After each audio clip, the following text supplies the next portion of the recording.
Good good afternoon. Good afternoon. I'm back. I'm back, people. You happy to see me? Are you happy to see me? I even have my Christmas background. It's holiday season, right? You gotta fucking celebrate. I gotta use my green screen for something, right? It's this obviously this is I don't live in some weird where am I recording? I'm recording behind there's my window. I'm in the forest somewhere or somewhere, whatever. It's a non-denominational. I mean, I know there's like Christmas trees or whatever the fuck it is. It's festive season. Merry Maximus, people. Merry Maximus. Merry fucking Maximus. That's what the local the fucking casino card room for the Maximus hand. If you get like a big high hand or whatever they call it, Maximus. And on the board it says Merry Maximus. So it's Merry fucking Maximus. How you doing? How you doing, folks? Fucking the return people in the chat. Feel free to post whatever the fuck you want in the chat. Ask questions, whatever the fuck. I'll star them for later or whatever. I've shit that I want to talk about, right? So essentially, I'm going to be doing these streams. At least I'm planning on it, like on Wednesday afternoons, and do a whole bunch of stuff. Some more fun stuff. This is my channel and my podcast and everything. It's gonna be. I'm going back to my roots. Going back to my fucking roots. Right. I've been thinking of what should I do? Should I do more like prop stuff? Should I do some educational stuff? I did a little earlier in the year, learning how to, teaching people how to use tools, teaching people some basic fucking math, right? Shit like that. And there's plenty of stuff out there already. I mean, there's how much can you do? Look at the fucking projections, fucking look at the lines, and fucking hammer whatever the fuck you have. I mean, like it's not that complicated. It's really not that complicated. So that was boring. That was fucking boring. So I'm going to go back to my roots. People don't know my story. They don't know my roots. They don't know my roots. So many people don't know my roots. My roots were October 2015. Well, I mean, even before that, I did tech podcasts.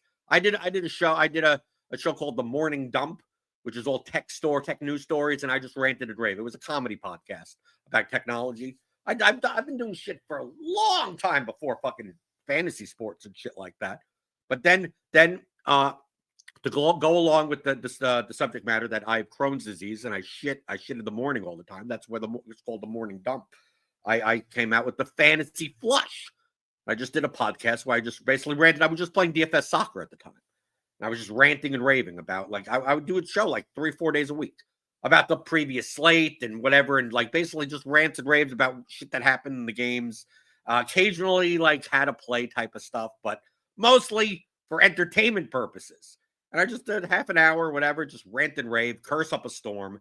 And if people liked it, they liked it, right? And all the DFS soccer people tend to watch, to listen to it. And then I started doing Periscopes, right? Back when Periscope was a thing on Twitter, right? And then I did little live streams, whatever, and rant and rave and answer questions or whatever. And then I started drawing shit on pieces of paper and showing how like the math works in daily fantasy. This is like 2017 or something like that. And just ranting and raving and shit like that. And there's educational shit, whatever the fuck it is. Then I got on the RotoWire soccer podcast, and then I ended up on Roto Grinders, and then this shit goes from there. The theory of DFS courses, whatever that happened. All the educational shit, right? Used to go every morning on Roto Grinders. Let me answer your questions about daily fantasy, all the tools, all the fucking fundamental math shit. And just like at the end of the day, I'm answering the same fucking questions over and over and over again. Do people ever fucking learn? So that's why I made a course. Here. Everything I know, it's there. Fucking don't bother me anymore. Right? So I'm getting back to my roots of just fucking bitching and moaning and whatever shit's going on in the industries and multiple and whatever I'm doing, right? This is more about me than about you, right? I've been playing a lot more poker the past 6 months than anything else, than daily fantasy, than sports betting, even though prop betting takes an hour a day pretty much. I don't do basketball because of all the fucking moving parts and shit. But you put in your NFL shit. You put in when baseball's going around. You get before you go to bed. Then you wake up in the morning. You put some more shit. Then lineups come out 2-3 o'clock. Whatever you start putting, whatever. Right? Very streamline my time, and then go out and fucking play poker because that's what back in my 20s. That's what I did. That's what I did for a living. Right? So it's like, okay, the poker games can't be any. Oh, GTO. Everyone knows GTO. Everyone knows anything. Oh. The games are so much different. I go and fucking play fucking 2-5 here, and the games aren't fucking different. Then the live poker at least isn't much fucking different, right? So I go. It's like, okay, well, now I have something to do at night. Now I have something to do and fucking make money doing it. There's a local club a social club that opened up, and they have games or whatever. So I've been playing mostly fucking poker, right? And yes, I'm still using unabated. Yeah, I use as whatever tools I need to in order to turn projections and see odd screens and shit like that. Yeah, I still use unabated. Uh, yeah, and I still play DFS. Right, I play NFL on Sundays. I haven't played soccer the past month because I've been like playing poker like Friday nights until 2, 3 in the morning, and then now I don't want to wake up at fucking 8:30 in the morning to check fucking soccer lineups. But NFL, I still MLB when it was back on. NHL like twice a week, right? I'm putting my money and my time in what's the most valuable to me, right? And most of it is prop betting and in poker. DFS is kind of like, shit happens, it happens. I mean, I still play cash in NFL for several $1,000 or whatever, and some GPP lineups. And right, I mean, it's all about advantage play of any type. If there's some way I can make money through there's enough stupid people out there that are putting their money in bad, I'll try to get my money in good. That's essentially my thing. But as far as content purposes, it's like I'm just gonna be me. I'm just gonna be me. I'm going to talk about the shit that I want to talk about, right? A whole bunch of different shit. If you're not into poker, well, then don't listen to that part. Don't watch that part. If you're not into daily fantasy, don't listen to that part. If you're not into sports betting, you're not into whatever the fuck. Some of this stuff is just going to be fucking stupid shit. It's just be fucking humor. And I'm blurry. Why am I so blurry? I'm blurry. I'm okay. I'm back. But, yeah, some of it is stupid shit, like YouTube tier lists and fucking just fucking humor, commentary and shit like that. So if you like me, if you like my sense of humor, fucking stick around. Hit that subscribe button. Hit the fucking like button. Hit whatever the fuck you want.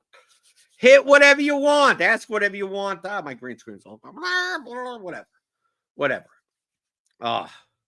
So if you want to get some questions in, hang out. Yeah, I mean, these streams are going to be like 90 minutes long. I'm going to take bits and pieces of it, and then they'll be standalone videos, right? So instead of me just recording with no audience and going, here's a 20-minute thing reacting to something or other or whatever, replay. Here's a interesting hand that I could describe, whatever, and just do it like to no one.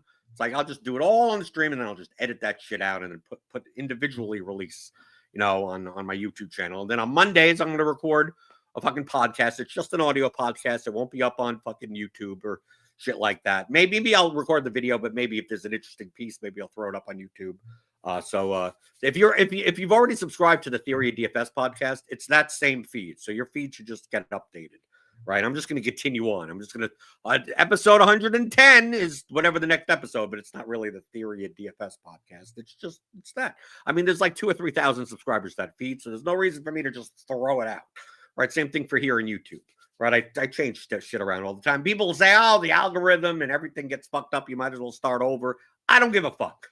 Right, that's going back to my roots. My roots are not giving a fuck. Right, not what the proper way. Are you tagging your videos correctly? I don't know. I don't care. Once you get into all those little details, next thing you know, you're spending 14 hours doing fucking shit that doesn't matter. Right. Next thing, everyone focuses so much on their thumbnails, on the this, and is the titling right, and like all that matters, I guess. But I mean, if your fucking content sucks, who gives a fuck, right? If your content's good, it's not going to matter. It's not really going to matter as much. So if you like this shit, you're here. If you don't, get the fuck out of here. I don't care. Okay.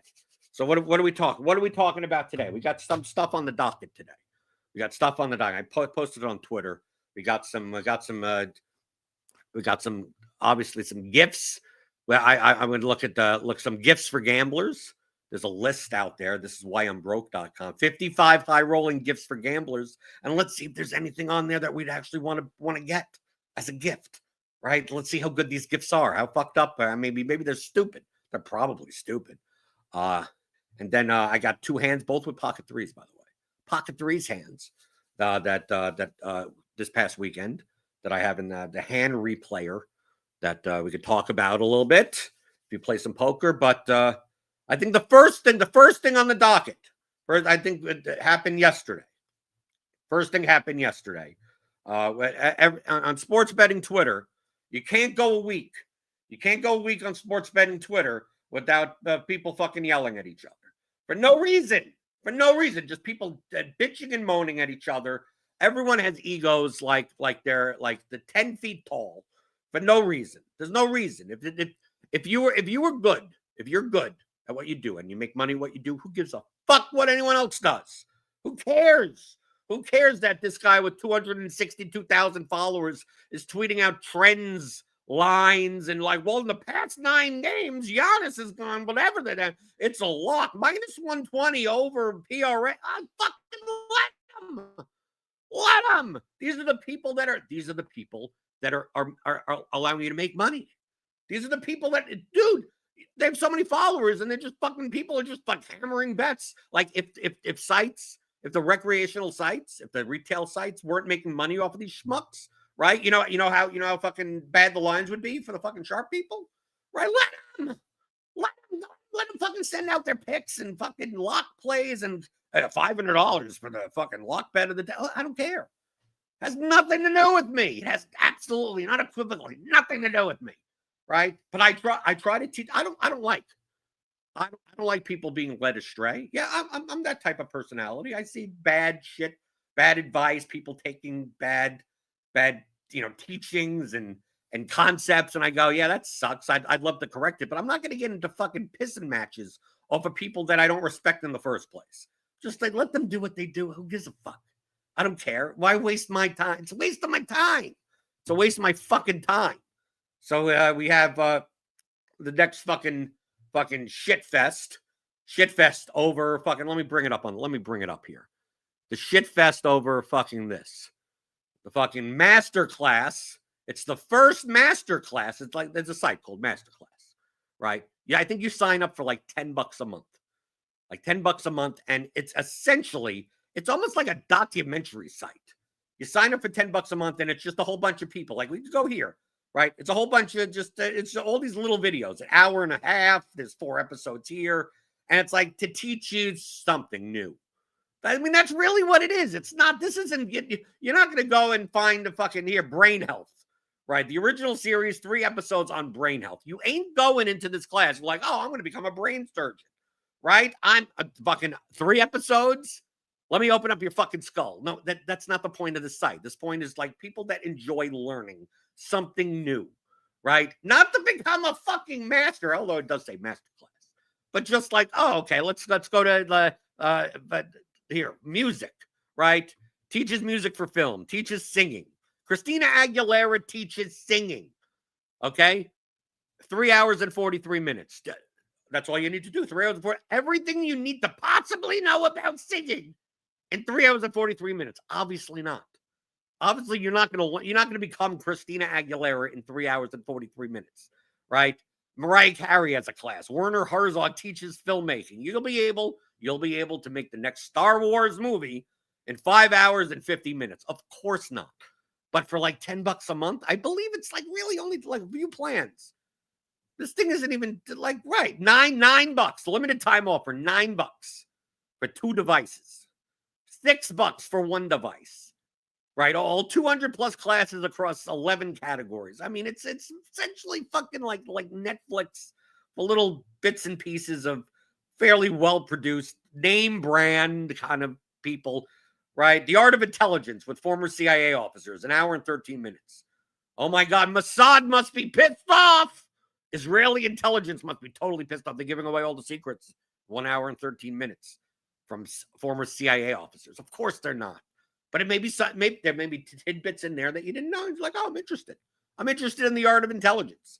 Just like you could be interested casually in sports betting strategies. That's smart. Top sports betting strategies. Get insider tips from pros who've made millions betting on sports. In this class, you'll learn how to find the edges, manage your bankroll, and avoid rookie mistakes. Right? And I watched a little intro video, and it's so 101 basic shit, right? And it includes people that I fairly respect, right? You have Rufus Peabody. I listen to Bet the Process, the podcast. Rob Pizzola. I listen to Circles Off, every week. Gina Fiore and Captain Jack Andrews are both from Unabated. I use Unabated, right? Nick Kostos and Joe Fortenbaugh are like more of like personalities than anything else. But I mean, they have a following, and they're probably in here just to add some like context or whatever. Are they pro bettors? Probably not. But is anything of what they're saying bad information? Probably not. I watched a little video, about his, when they mentioned it's like, most people like betting favorites and overs because they like seeing things happen, right? And a lot of times the edge is on the unders and the fucking underdogs, and it's like, well, that's kind of right. That doesn't mean it's always right. It's just like, oh, for someone that bets like 3 times a year or something, and they're like betting minus 360 fucking favorites in the NBA finals or something. And it's like, well, maybe the underdog has more of a shot than maybe too many people are betting. If that's all it is, it's $6 a month. It's $10 a month, right? I think there was one part and this is just in the minute and 20-second fucking video about like just line shopping, just literally line shopping. That they said that if you have the Celtics to win the finals or some shit is 12-1 on like 16 different books, but there's one that it's 16-1, right? So why don't you go, if you're going to bet on the Celtics to win the finals, go get 16-1 instead of 12-1. Doesn't mean that 16-1 is a good bet. It just means that you just get the goddamn best price. How many times on this fucking channel have I yelled at people to get the best price, get the best line, get the best number? Right? Just simply that.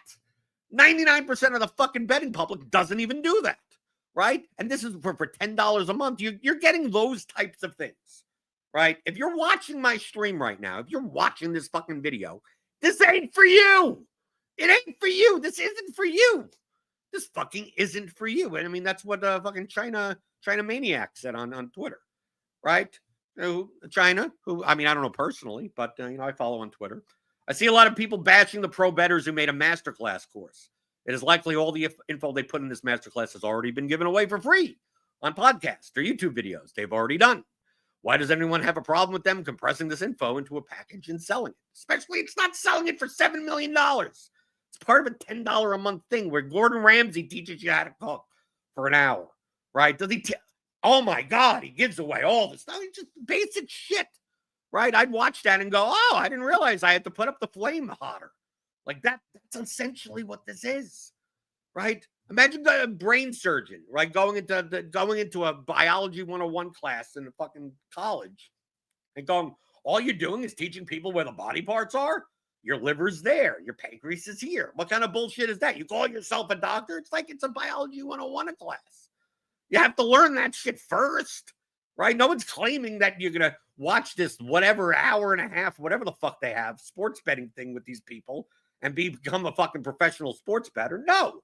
But it'll obviously give you something there for the complete casuals that every once in a while that is, oh yeah, I've been on draft. I've seen those commercials, whatever like that. I've always wondered. If if that was just like just throwing away money. It's like, oh, these things make common sense. Right? And it continues. It's like, here. Few points. It is absolutely astonishing how many people on gambling Twitter are either pros, semi-pros, or former pros feel like they are the target audience for this type of product. Not surprising that these are the same type of people who can't tell whether my posts on the hardest sport to beat are serious or a bit. Right? I don't know if you follow them, but with all that said, right here, this is what I mean. With all that said, I have about 6 close friends from high school in a text group who are all losing gamblers. And I have a relative who was stuck $100K plus lifetime gambling. These are the type of people this is targeted towards, or for people who just like to learn about different subjects. That is how MasterClass works. That's literally what it's for, right? And it's like, are these frauds? Or these, what are they giving away? Why are they giving away valuable? There's no valuable information here. There's valuable information to someone that doesn't know anything, right, about sports betting. Yeah, because you have to learn something. What is a spread? I'm assuming what is a spread is in this course. I mean, like, you're talking to what does minus 110 mean, right? And not even just what it means. Well, you're laying 110 to win 100. And then probably the most advanced thing is converting that into an implied probability. Oh, my God. Like, this is basic shit. But, dude, I played poker rooms like fucking all week. Not every day, but dude, I talk about sports betting all the time because people bet. Dude, there's games all the time. People betting on the spread. What do you got in this game? The Cowboys. I got Michigan State. I got whatever the fuck.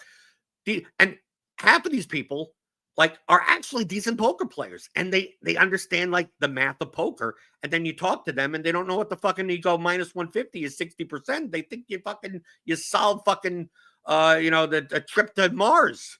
Like, oh, I didn't even know the mathematics behind that. I just was bet. Oh, minus 150 sounds good. Okay, I'm betting. Right? They don't even know that. Right? So, like, just teaching the bare basics may help them do a little bit better. If they're not interested, they're not interested. Dude, you know how many times? You know how many fucking times? You know how many fucking times? You know how many times? I've gone in on like Monday night.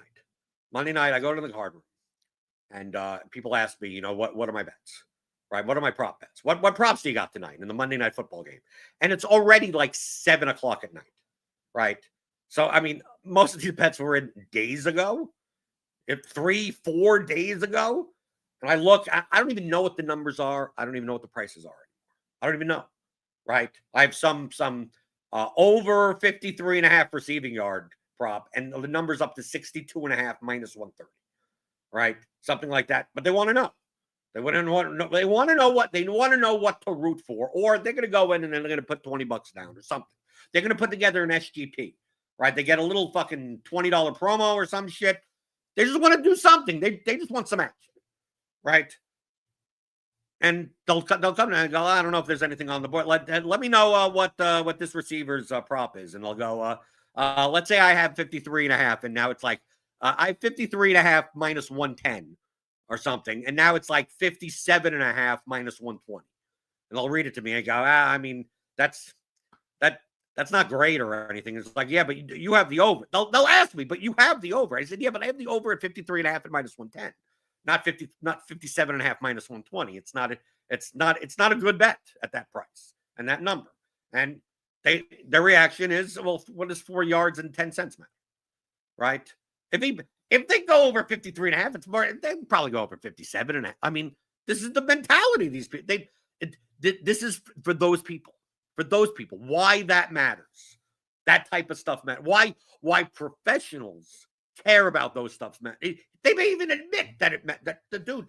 There are plenty of people that say, yeah, I know that's a much worse price and a much worse line. But if you're rooting for that, I'm rooting for that. That's essentially what they just want to be part of the team. They just want to be part of the team. They just want to be on the right. They want to be on the right side. We all know there is no right side, right? But they think there's the right side. These are the people that this masterclass is for. That's what just the bare basics of why that's not good. That mentality is, if you can just get rid of that mentality, that's worth the $6 a fucking month of masterclass. No one's signing up for masterclass just to get the specific sports betting class from fucking Rob Pizzola. No one's doing that. It said you're going on and I'm going here. This is what's going to happen. I'm going to go on here. I'm going to go like, what am I interested? It's like, okay, I'm going to go, oh, Penn and Teller teach magic. I'm going to learn some stuff about magic. Right? I'm going to watch this 2 hours and 52 minutes about magic.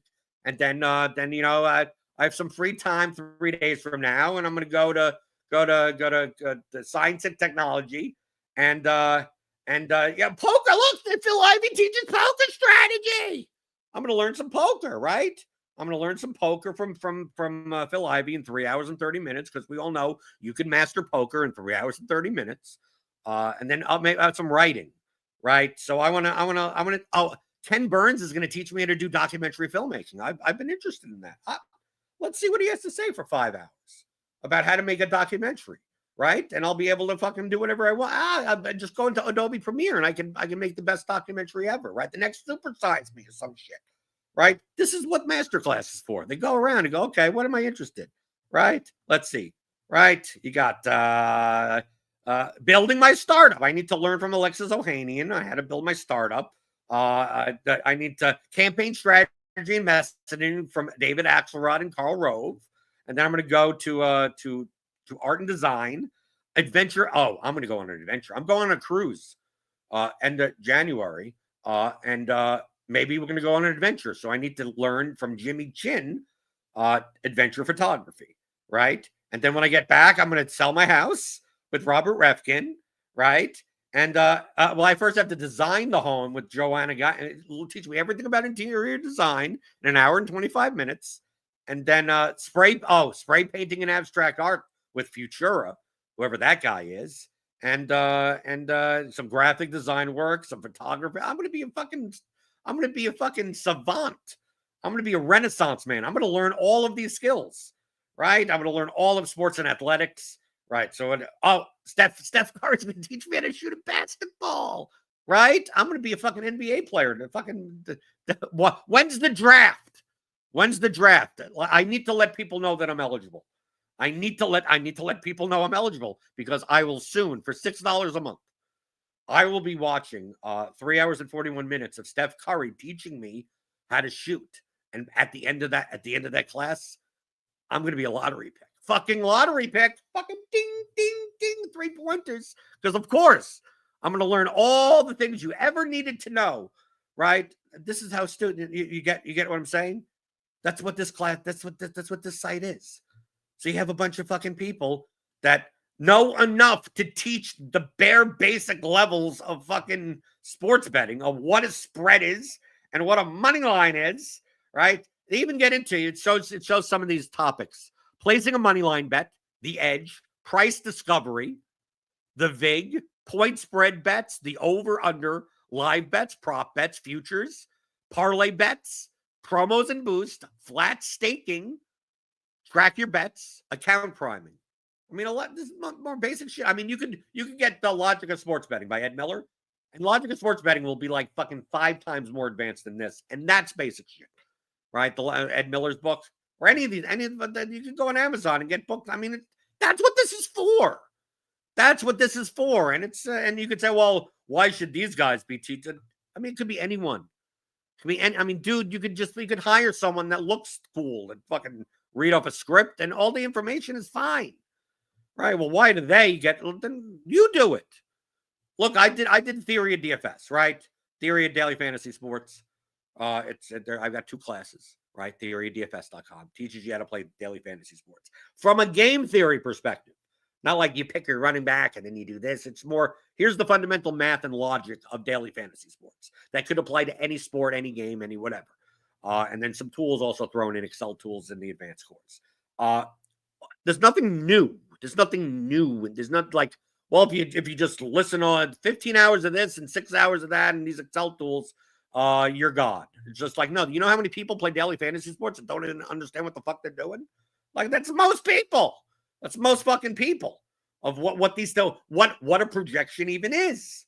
I ask people ask me for, even on the poker room for daily fantasy, like, oh, who you playing in daily on DraftKings? It's like, oh, I'm playing this. It's like, oh, weird. It's like, I was playing this guy. It's like, well, you got to play because his projection is like Zach Charbonnet. You're like is 4,800, and they don't understand why the guy with 97% fucking snap share and 18% target share you should be playing for the Seahawks with a 23-point implied total. They don't get that. They don't, because they don't have projections, right? That's what this stuff is for. Like, to tell people it's not just sitting on your toilet and just going, I think the Vikings are going to do well, so I'm playing Justin Jefferson. Like, and that's it. That's their entire process. And then it's like, well, you see the threads on Reddit of like, oh, I played an NBA contest. I played it at 50-50, and 74,000 people have the same lineup, and they don't understand why. It's collusion. It's like, no, it's all very projectable, and especially on some slates where there's so much value that it's so obvious on what you should be playing from a high projection standpoint that, yeah, you can get 75,000 lineups that look the same in a fucking double up, right? This is what this course is for. That's what this is what it's for, right? Those type of people, right? So what's the big fucking controversy? Someone does something and then people shit on it. That's well, welcome to sports betting Twitter. Someone does something, someone wins. So this is a microcosm of sports betting Twitter. Okay, someone puts out somewhat valuable information, and this is how we do it. Okay, so sports betting Twitter is basically someone puts out reasonably valuable information for a normal person, and everyone shits on it because they go for the people. Well, those people shouldn't be the ones that do it.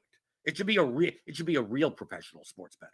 Whatever the fuck that is. No one has any resume or qualification for that or anything. It's just that they don't agree that these people that to tell people what a spread and what a money line means. That minus 110 is laying 110 to win 100. Just give them the description and definition of what a money line bet is. That Rob Pizzola and Captain Jack Andrews are not qualified. They're not professional bettors, or whatever your description of what a professional bettor is, right? It should be this. It should be some guy with some fucking nickname. It should be Humpback Jack from fucking, some Toronto that no one's ever seen his face in 32 years. Like that guy that lives in the shadows and bets with the Chinese fucking triad $32 million on fixed soccer games. Like, that should be the guy. That should be the guy telling me that maybe you're betting too many overs. Like, that should be the guy, not just anyone. Just like anyone with any type of reasonable, decent enough credibility around this subject, right? That's the one. Or two, someone wins, right? Gambling Twitter, someone wins a lot on some fucking bet, and it's 47 people shitting on why that was a bad bet, right? That's another portion of sports betting Twitter. Then we also have the sports betting Twitter of the previous version of that. If someone puts out, I'm betting the under 47.5 for this, whatever, like that, and then people shitting on it when it loses. Okay, that's a whole nother side of sports betting Twitter, right? That's all sports betting Twitter is. There's no, what's the point? It's all shitting people on all the time. It's pointless. Most of the time, I don't even follow most of these people. Do I care? Do I care how many bets Alex Caruso loses? No, I don't care. I don't give a fuck. I don't give a fuck. I go and pick it and see that this his lock 4-leg parlay, fucking 3 out of 4 legs that got destroyed. How does that affect me? It doesn't matter. This information here on MasterClass is, if we go through it, I don't think anything is going to be incorrect, right? They're not going to be talking about the martingale strategy. Well, you make a bet, and then if you lose that, you double it. And then if you lose that, you double it again. Like, they're not doing that, right? They're not going to be teaching or saying anything that's probably bad. If anything, it's just going to be fucking really basic, right? And that's it. And anyone can teach basic shit. The neurosurgeon that wins the fucking all the medical awards doesn't have to be the one that teaches biology 101 at your fucking community college, right? Right? The guy that's never done surgery, someone else can teach that class. Right? It doesn't have Albert Einstein doesn't have to be the only one that could have ever taught math and physics. Ever.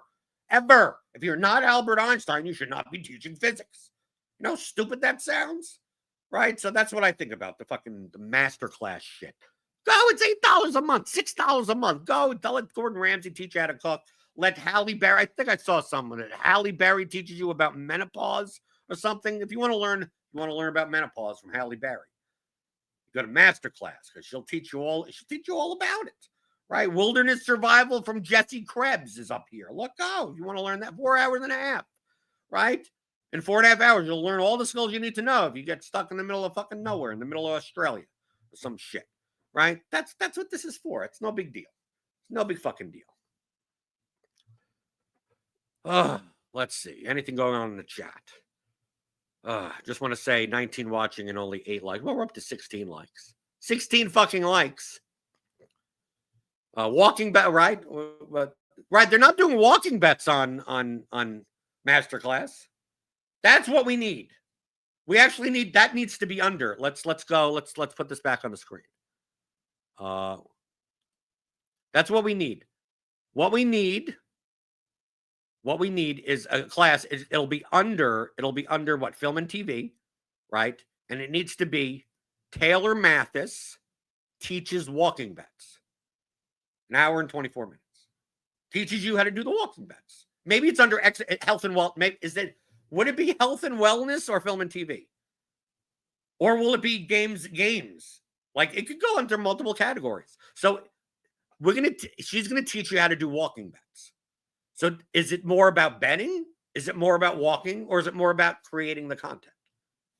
Is it exercise? Is it health and wellness? It's like, is this, This is how you can make bets while you walk. And I'll teach you all the walking techniques of how to walk and bet at the same time. Or is it a betting thing that your bets do better when you walk? Or is it walking? The actual bets don't matter. The walking doesn't matter. And just create content that's 42 seconds long and has cleavage in it. Like that's pretty much. I mean, I could probably teach that in a couple of minutes, right? That's really what it is, right? I mean, come on, that's really what it is, right? You put those three things together. You put that one really truthfully. Come on, I'm a guy. I'm a 45-year-old guy. You put that one thing. You put the cleavage. You put anything on cleavage. That's what all MasterClass should be. I don't care. I don't care who it is. Michael Pollan. I don't care. Just I've learned in digital marketing, and I learned this a while ago. You put cleavage in an ad, it gets more clicks, and it doesn't matter. It doesn't even matter what the subject is, right? There used to be tools.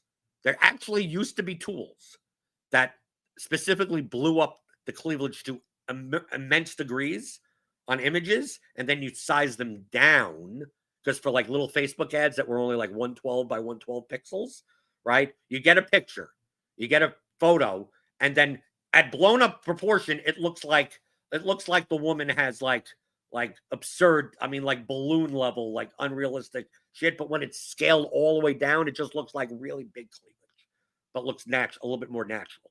You do that and you put it on some ad for something. It doesn't even matter. Doesn't even matter. You just use that as the image and it worked. And it had a higher click-through rate. Of course, this is like 15 plus years ago. So probably things a little bit more.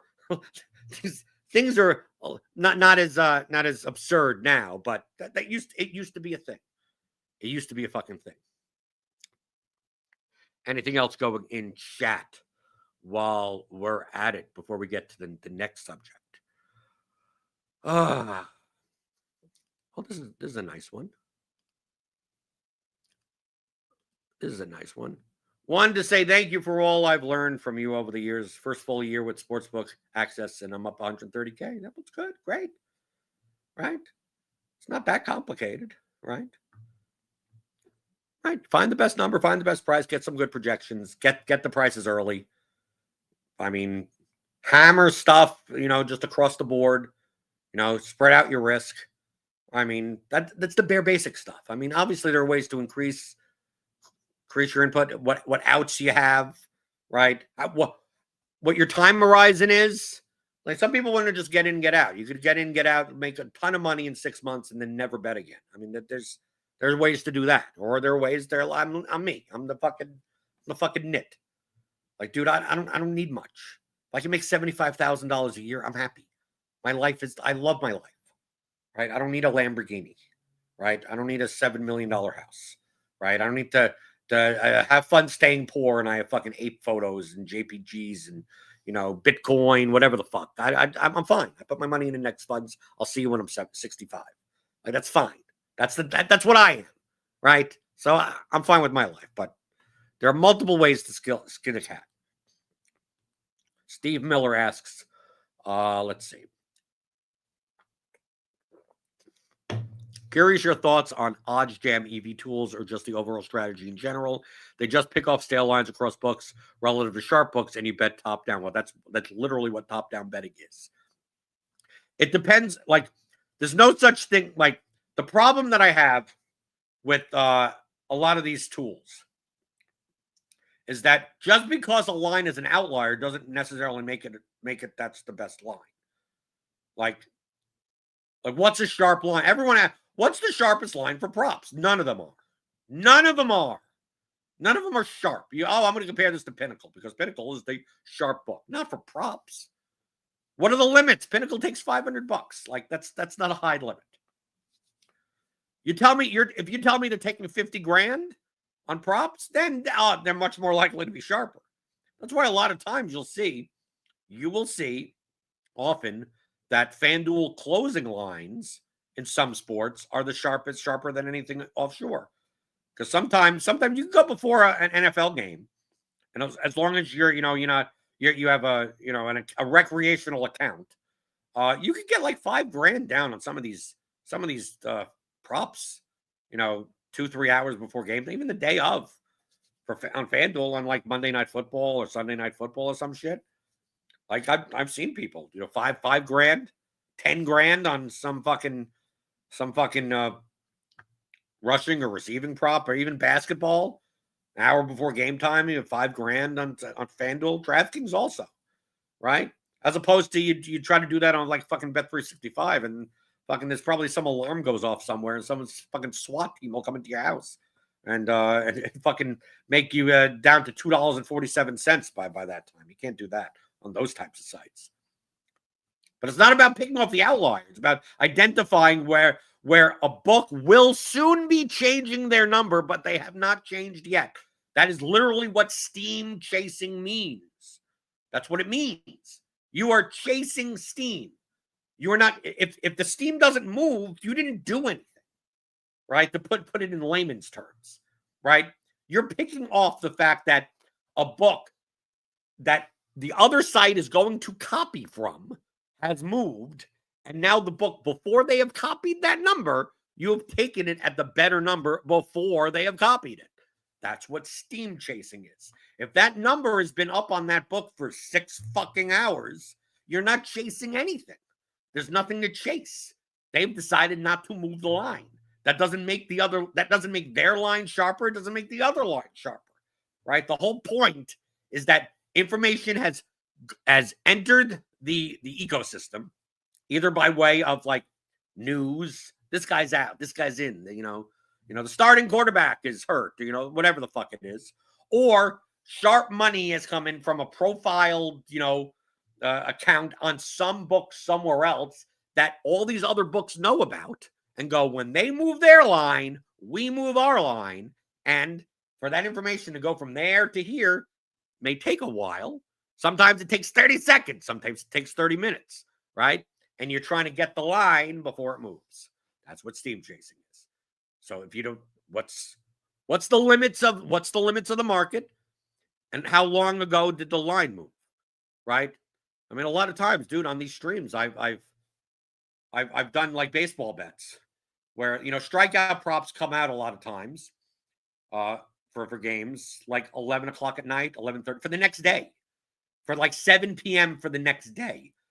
And if I go to sleep, if I look at some projections, and I bet some guys under, right? Under 6.5 strikeouts, minus 110, whatever the fuck it is. Right? And I bet that before I go to sleep. And then I wake up in the morning, it's 8, 9 o'clock. I check, and it's 6.5, and it's still 6.5 minus 110. The likelihood that I made a good bet has gone down. Why? Because nothing's moved. Right? If that number was off enough, other people, not just me, other people would have made the line move. Right? Enough action would have come in that line goes, that like now it's under 6.5 at minus 130, minus 135, and eventually maybe goes down to under 5.5 at minus, plus 110. It starts moving down. But the line was up for 8 or 9 hours and hasn't fucking moved. So the likelihood of that the edge on that bet is not as big as I think it is. But if I wake up in the morning and I see it's under 5.5 at minus 110, and it went down a full number, like beautiful. That is steam chasing, right? If you get that information and that line, and then you see across the board, everything starts moving. If you get it before it moves, that's what you're attempting to do. Okay, so it's not just picking up the outlier. That doesn't mean that the outlier could be the good line. That could be the sharp line, and everyone else has a bad line. That's awful. You don't know that. You can't just look at that and just automatically assume that. You see, Thomas says, I've used Oddjed before and quickly learned that I achieve better results using RG projections and finding the best price. Because you need, I think top-down betting for props is not the best methodology. Is it a bad methodology? Not necessarily, but is it the best? No. There still needs to be some form of origination. Some form of origination, not just using some market consensus and then unless you're doing arbitrage, and arbitrage doesn't matter. You're trying to find two sides and just capture the money in the middle. It doesn't even matter at that point. Arbitrage has nothing to do with projections at all. Okay. So what are we on to next? What do we want to do? Do we want to do Do we want to do the gifts? Do we want to do a poker hand? What do we want to do? You guys let me know. I don't know. Most people know me from fucking fantasy and sports betting and less for poker. Although there are plenty of people that play poker. I mean, there's plenty of people that do a lot of this stuff. A lot of the top DFS players are poker players as well, or were at least. So I don't know if you want me to do a hand review or start going through the gifts or anything. Because that's what I got left. I got 2 hands, 2 poker hands, and I got the gifts list to do. Because we already made fun of the MasterClass stuff, so I'll be able to edit some of that stuff out. Except for the walking bets. I'll probably cut that out also. Maybe throw that on Twitter. But that's the whole point of these streams, right? I get to just come on for anywhere up to 2 hours and just bullshit around and whatever and do a bunch of stuff. And anything interesting, I just cut and edit out and we'll do standalone videos. Right? Okay.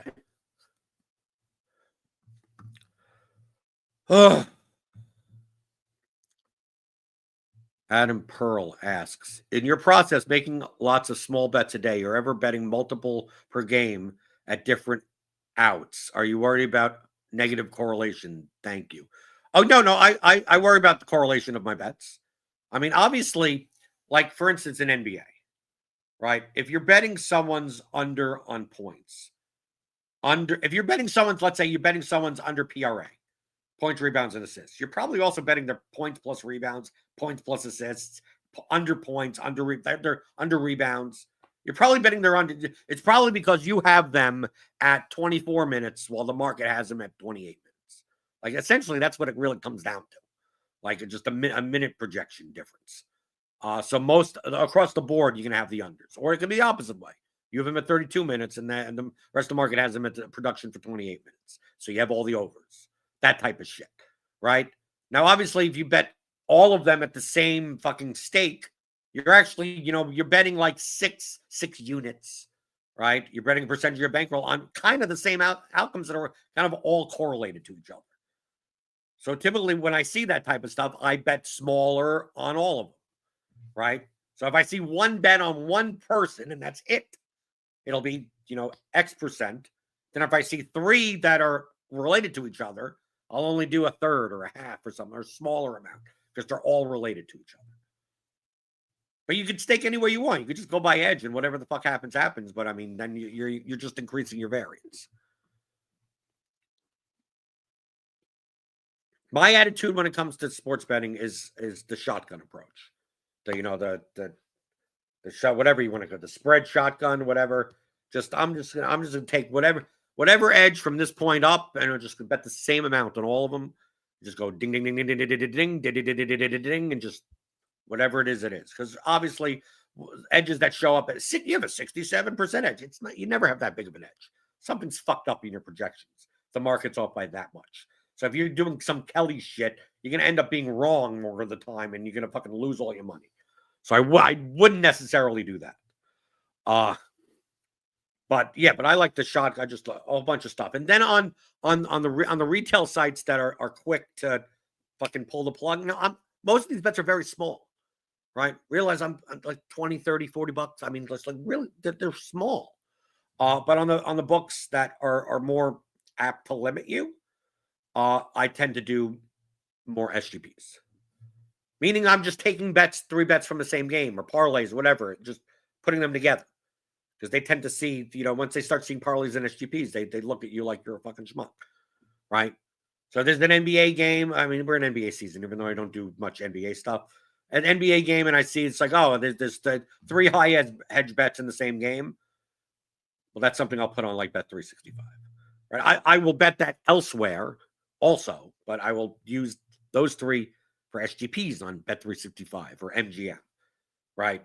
Those are the sites that, you don't want to start max betting props there because they'll fucking, they're done. Bye-bye. Bye-bye. Right? So, yeah. So, I take advantage of those types of things. Yeah, it increases your variance because you have to get all 3 of them. But, I mean, I got them elsewhere, so I just put stuff together. A lot of this type of stuff, as long as you're not in sports where you have to, like, fucking sit around all day, like basketball. I mean, you could bang out this shit in, dude, under an hour. Under an hour. Just bang, bang, bang, bang, bang, bang, bang, bang, bang, bang, bang. You just go right on your desktop. Bang, bang, bang, bang. Go site to site to site. Have them all up, done, done. You're done for the day.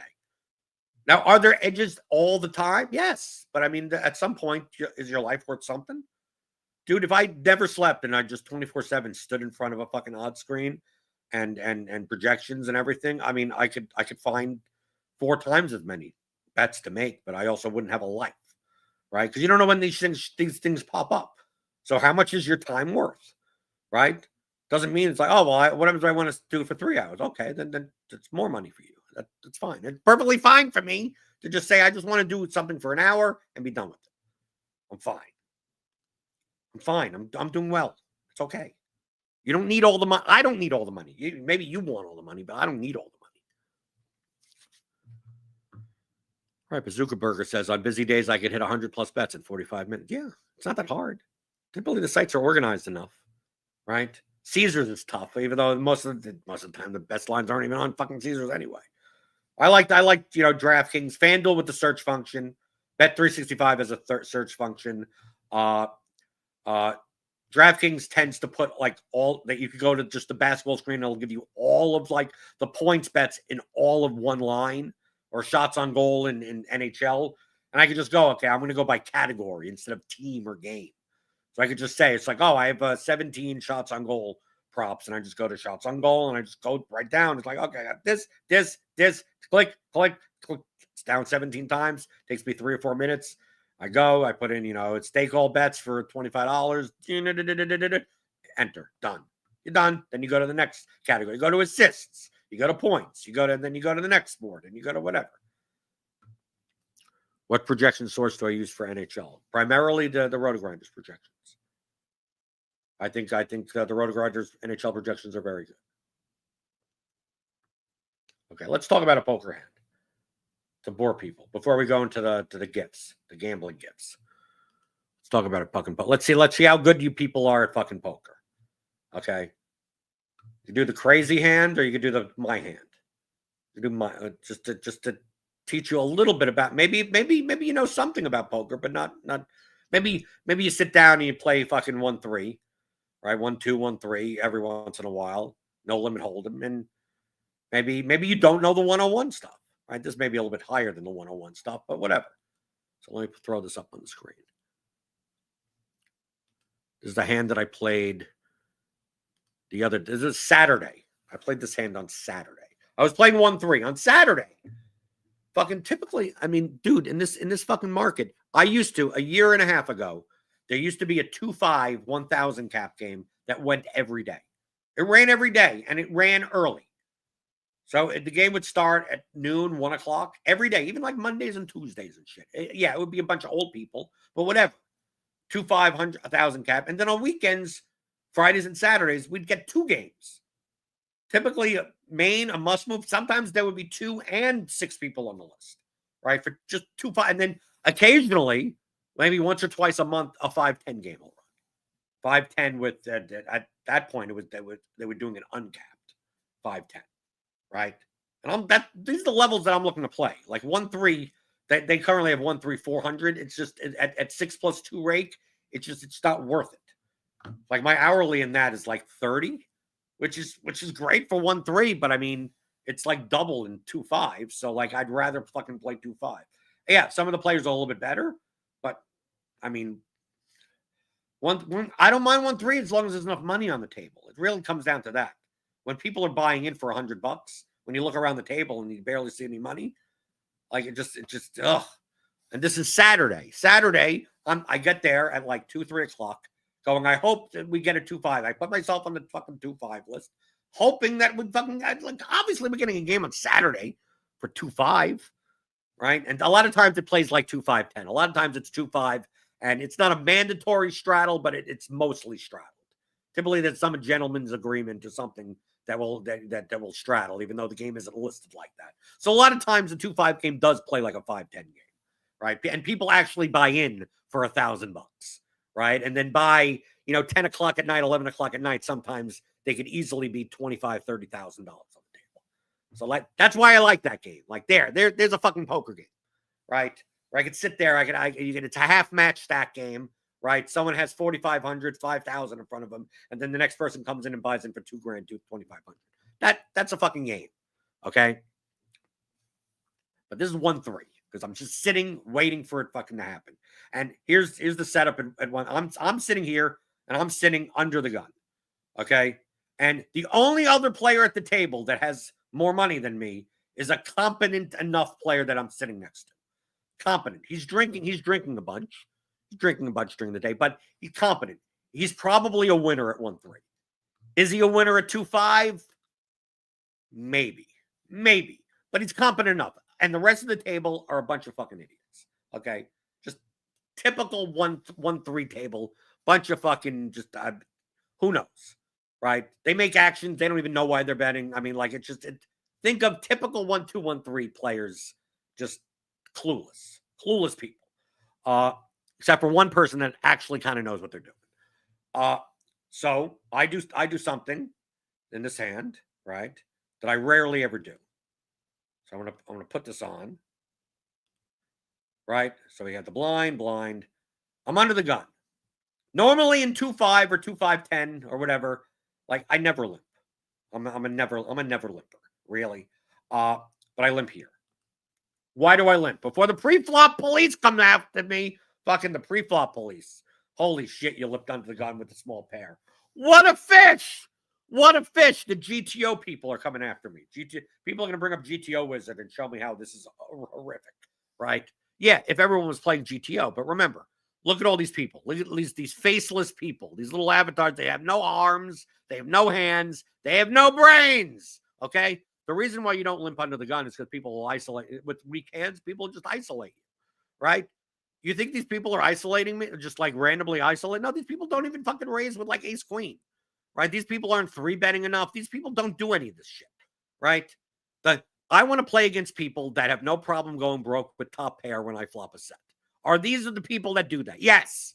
Are these people that will isolate raise me with hands like, fucking king 8 suited, right? Just to knock out people behind. No, that's something you see more into. You don't even see that much into 5. Let alone in 1-3. You don't fucking, these people know fucking that. It's limp. Most of these, I'm usually the raiser. And typically in this game, it'll be me and the other guy that are the only ones that are raising anyone, right? In pre-flop in these games. So, like, am I worried about, well, what happens if you don't get to see a flop for $3? Like, I probably will. And if anyone raises, like, they got queens plus. I mean, like, that's this type of game. So, yes, I limp in, right? Because I'm not going to get punished for doing so with a weak hand. And I'm playing against most of the table that will flop 1 pair, top pair, and still lose 100 big blinds plus. Make 200 plus big blind mistakes, right? That's what I want. Okay, so I limp in under the gun for the fucking pre-flop police fucktards out there, right? This isn't GTO play, right? If you're playing GTO at a 1-3 game, you're doing it wrong. Okay, max exploit. I mean, truthfully, you should be doing stuff that's fucking wild in 1-3 that you never do in a real poker game because no one's paying attention. No one's fucking paying attention.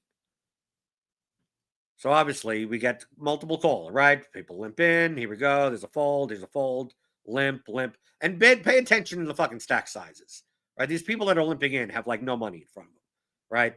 They're starting the hand with 100, 150. But my guy in the big blind, $1,000 in front of him, and I have about 800 in front of me. Okay, so here we go. There you go. Flop comes king 10-3. King 10-3. It's $16 pot. We're 5 ways in a limp pot. I'm second act after the big blind, but then leads out for 10. And this is a competent player, right? So what is a competent player leading out in a king 10-3 board? Probably it could be a hand. It could be queen jack, and obviously in the big blind that you're just checking behind. I mean, it could be any king, right? It could be better than a king. I mean, he's leading into people that like call too much, right? So if you're betting, you basically want a king to call, essentially. So you're basically saying I have a king or a great draw that you want to build the pot with. Even though I'm not a big fan of betting the queen jack here, first act into 4 people in a limp pot anyway, but it's like I want to make the pot bigger. Okay, so now I pot the 3s next to act. Now, what ends up happening in 1-3 is that people overstab too much. People overplay top pair way too much, especially in limp spots, right? Good players typically don't, right? A good player, if they checked king queen here, may bet 10. But if you have like king deuce here, it's quite possible that you don't even bet first act.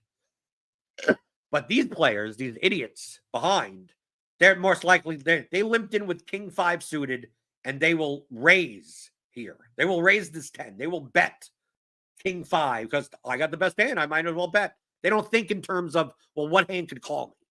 Now, obviously, like queen jack hands can call. Like for this $10 bet, queen jack hands could call.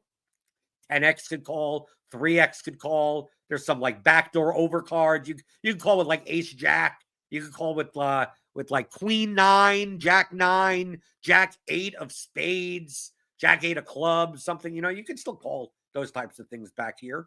Now, next to act, you can't, but I have a set of 3s, so I call.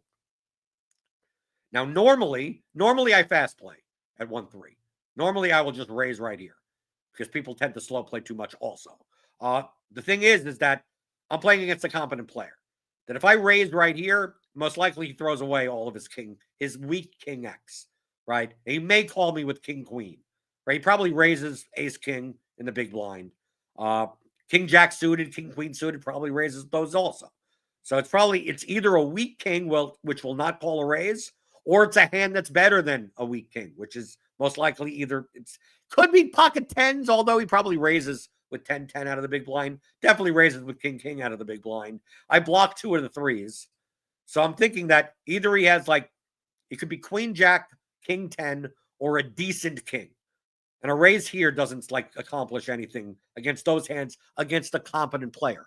The thing is that I got 3 guys behind me that if they had king 5, they're raising here and they're going to commit practically commit their stack by a raise. Like they make it 30 or 40. They're probably going to just lose their little bitty stack on the turn no matter what. Right. So that's what I'm hoping for. I'm hoping for just some king to just raise behind me. Right. But no, we get a call, and we get another call. So now we're going 5 fucking ways to the turn, which is a 4 diamonds, which is the fucking burn. Right. Unless someone had 4-4 for some odd reason. I should be ahead here. Right. And the key to the hand happens right here when the villain in the big blind bets 25. And if a competent player is betting now again into 1, 2, 3, 4 players, including, he may not know who the hell I am. So maybe he doesn't know that I'm competent, especially when I'm calling next to act here. He has to know that I probably have a strong hand. And the fact that he's betting into 4 people, that he's not betting queen jack here. He's not betting ace 10 here. Like the bare minimum hand that should be betting here that would check on the big blind is king queen. Or is a much better hand than that. And he just wants calls. Right? So he bets 25 into 91, which is a very small bet. A very small bet into a 91 into a 70, right? It's a what, $60 something pot. So he bets 25. So here, this is where I raise. Now, so many more people, 1-3 players would call here, right? 1-3 players would just call here, go, well, I got 3 people behind me. They call 25. He calls 25. 25, I could trap more people and then go for a check raise on the river. That's how a typical 1-3 player thinks, and it's fucking awful, right? Once this guy bets $25 into fucking 4 people, this guy has 2-player plus. Most likely, right? If someone else behind me has king 4, it's not going to matter if I raise. They're going all in. Like if I raise right here, this guy with $87 is just with king 4 or king to 10-4 or something like that. Player 7, they're over here 137, 130. Like they're just shoving their money in. If I make it 100 here, they're just shoving their money in with 2 pair. Like I don't need to call and see if they even have those hands, right? The most likely payoff hand is going to be by the guy in the big blind, right? I want to make as much money off of him, and he's the only one that has enough money in front of him, right? So you raise, make it 100, right? And if any of these guys call, feel free, go, have fun, take your queen jack against me. These are the types of people that even with queen jack may even call this bet. Like, so why not raise? I don't care that there's 3 people behind me. The key point in this hand is that the guy is betting into 4 people on the turn again. It's not like I'm the only one left, right? And then maybe you could think about calling and then raising the river, right? But this, like, dude, he has to have a good hand. So I raise to 100. You get a fold, a fold, a fold, and then my guy calls the 100, right? And the river comes out a brick 6. Most 1-3 players, when they get checked to in this spot, will bet like 125. Most 1-3 players, right? They'll look like you have 687. I have 687. He has 890 in his stack. Most players will bet like 125 or something like that with my hand, with 3-3, right? Does my opponent have 5-7? Like, yeah, are they fucking from the future or something? No. Now 5-7, I betting on a king 10-3 board first act, probably not 5-7. Probably not. Probably unless they're from the future, right? Is it 6-6? Is it 4-4? Probably not either, right? Could it be 10-10? Maybe sliver sometimes 10-10. But most likely this is king. For him to call me like that, either it's queen jack or it's king 10. Those are the most likely hands. And queen jack, if I bet $5 will fold. Okay. So I'm not looking for queen jack to call me. If this is king queen and he's just sticky, I'm not sure if he calls much more anyway. Maybe if I bet 50. Maybe I could get king queen to call for 50. Maybe. The hand I want to pay me off is king 10. Does king 10 call a $50 bet? Yeah. Does king 10 call a $125 bet? Oh, yeah. I can get $125 from king 10 here. No problem. But if I can get $125, why not bet $275? Why not? At 1-3, people don't fold these hands. People do not fold these hands. They will talk themselves into me having queen jack here. They will talk themselves into that. They will talk to themselves into me having king 3, king 4, king 6. They will talk themselves into it.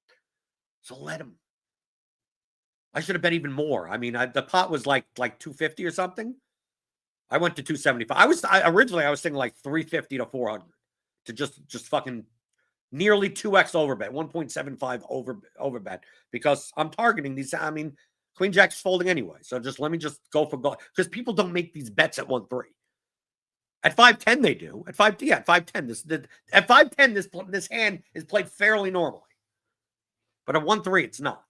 There's so many people, they bet 125 here and they get called and they're like, yay, I got some more money with a set. Fucking, if you didn't get shit, I wanted more of this money.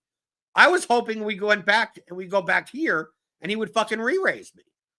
I go 25, I go 100, blah, blah, blah, and then he goes 250, right? And it commits him. He has 7 whatever left. We're at an SPR. If I call, our SPR is under 1, and then it's jam and fucking stack him, right? I don't necessarily even have. I don't even need to 4-bet. But the raise, when reading the player's hand, if they're betting it to 4 fucking people, get the money from that guy. Who cares about these short fucking stacks behind you? Especially at 1-3, right? Where the short stacks may just see the money and just they may be putting in the money with queen. They'll put in the money with I've seen people, you bet go 25, 100, and this guy with 137 just ships it all in for 137 with king 9. Just does it. Just says, well, there's enough money in the pot. And they've been at the table enough to see me raise and be aggressive, quote, be aggressive. Even though I'm not that aggressive a player, but for 1-3 players, I sometimes look like a maniac.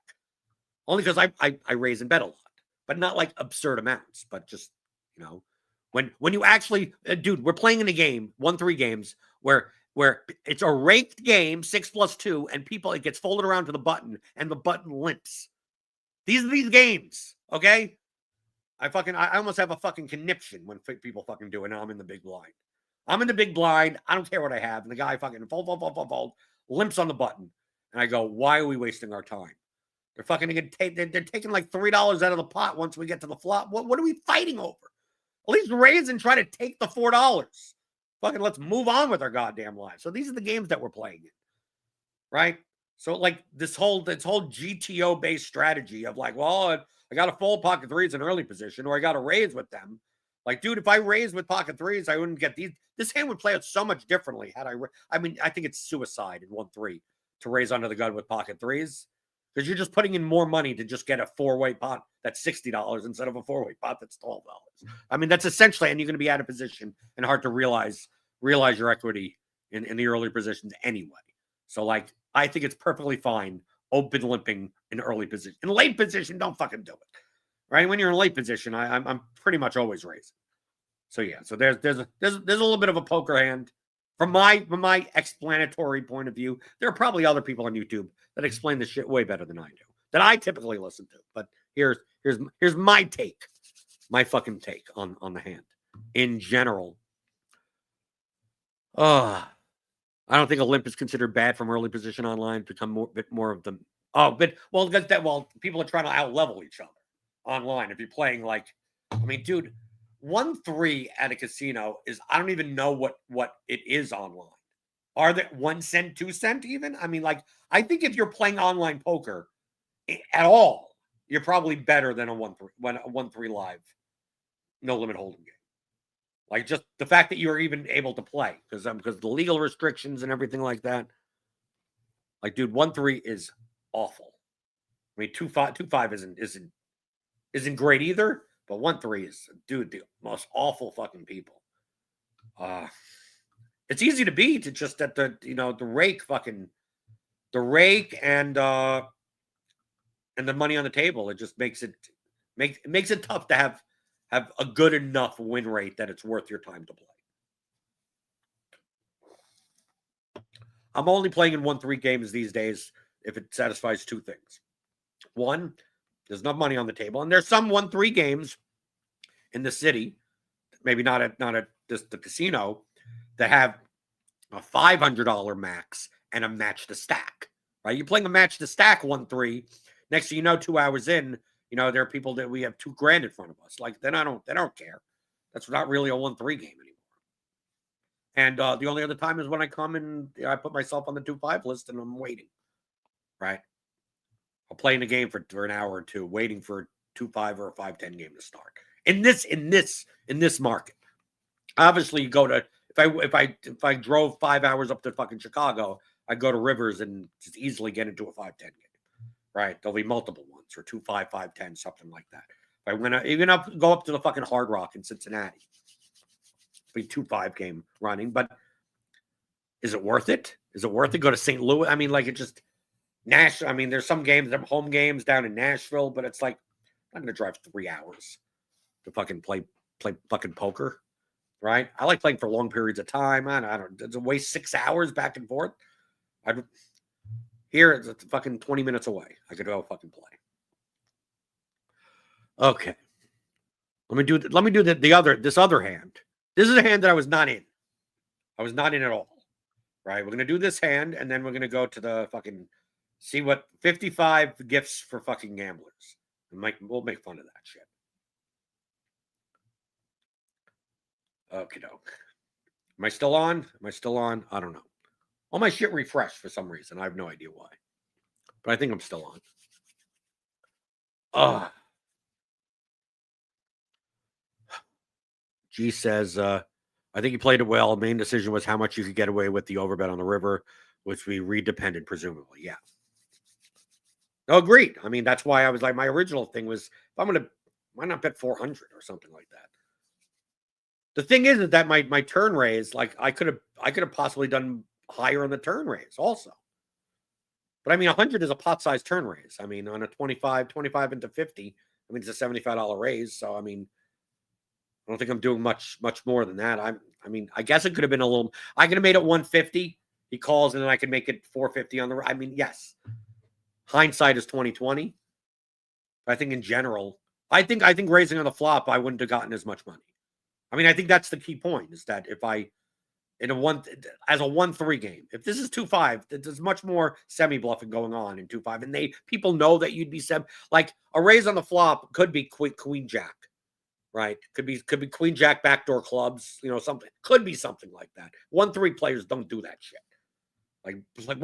Just 1-3 players don't make those moves. Like they just don't have until we get to this hand, right? I'm going to say that until we get to the next hand where someone does make that move, but it really does. Oh, okay. Yeah, this is the hand from fucking Monday. Yeah, Monday. I had nothing to do. Playing 1-3. There wasn't a 2-5 game to start. There was nothing going on in the city. My wife was working. I said, I'm just gonna go and fucking play. And I don't care if it's a fucking 1-3 game. So I went in and I watched this hand. Right. I was not in this. I mean, I was originally in this hand, but I folded.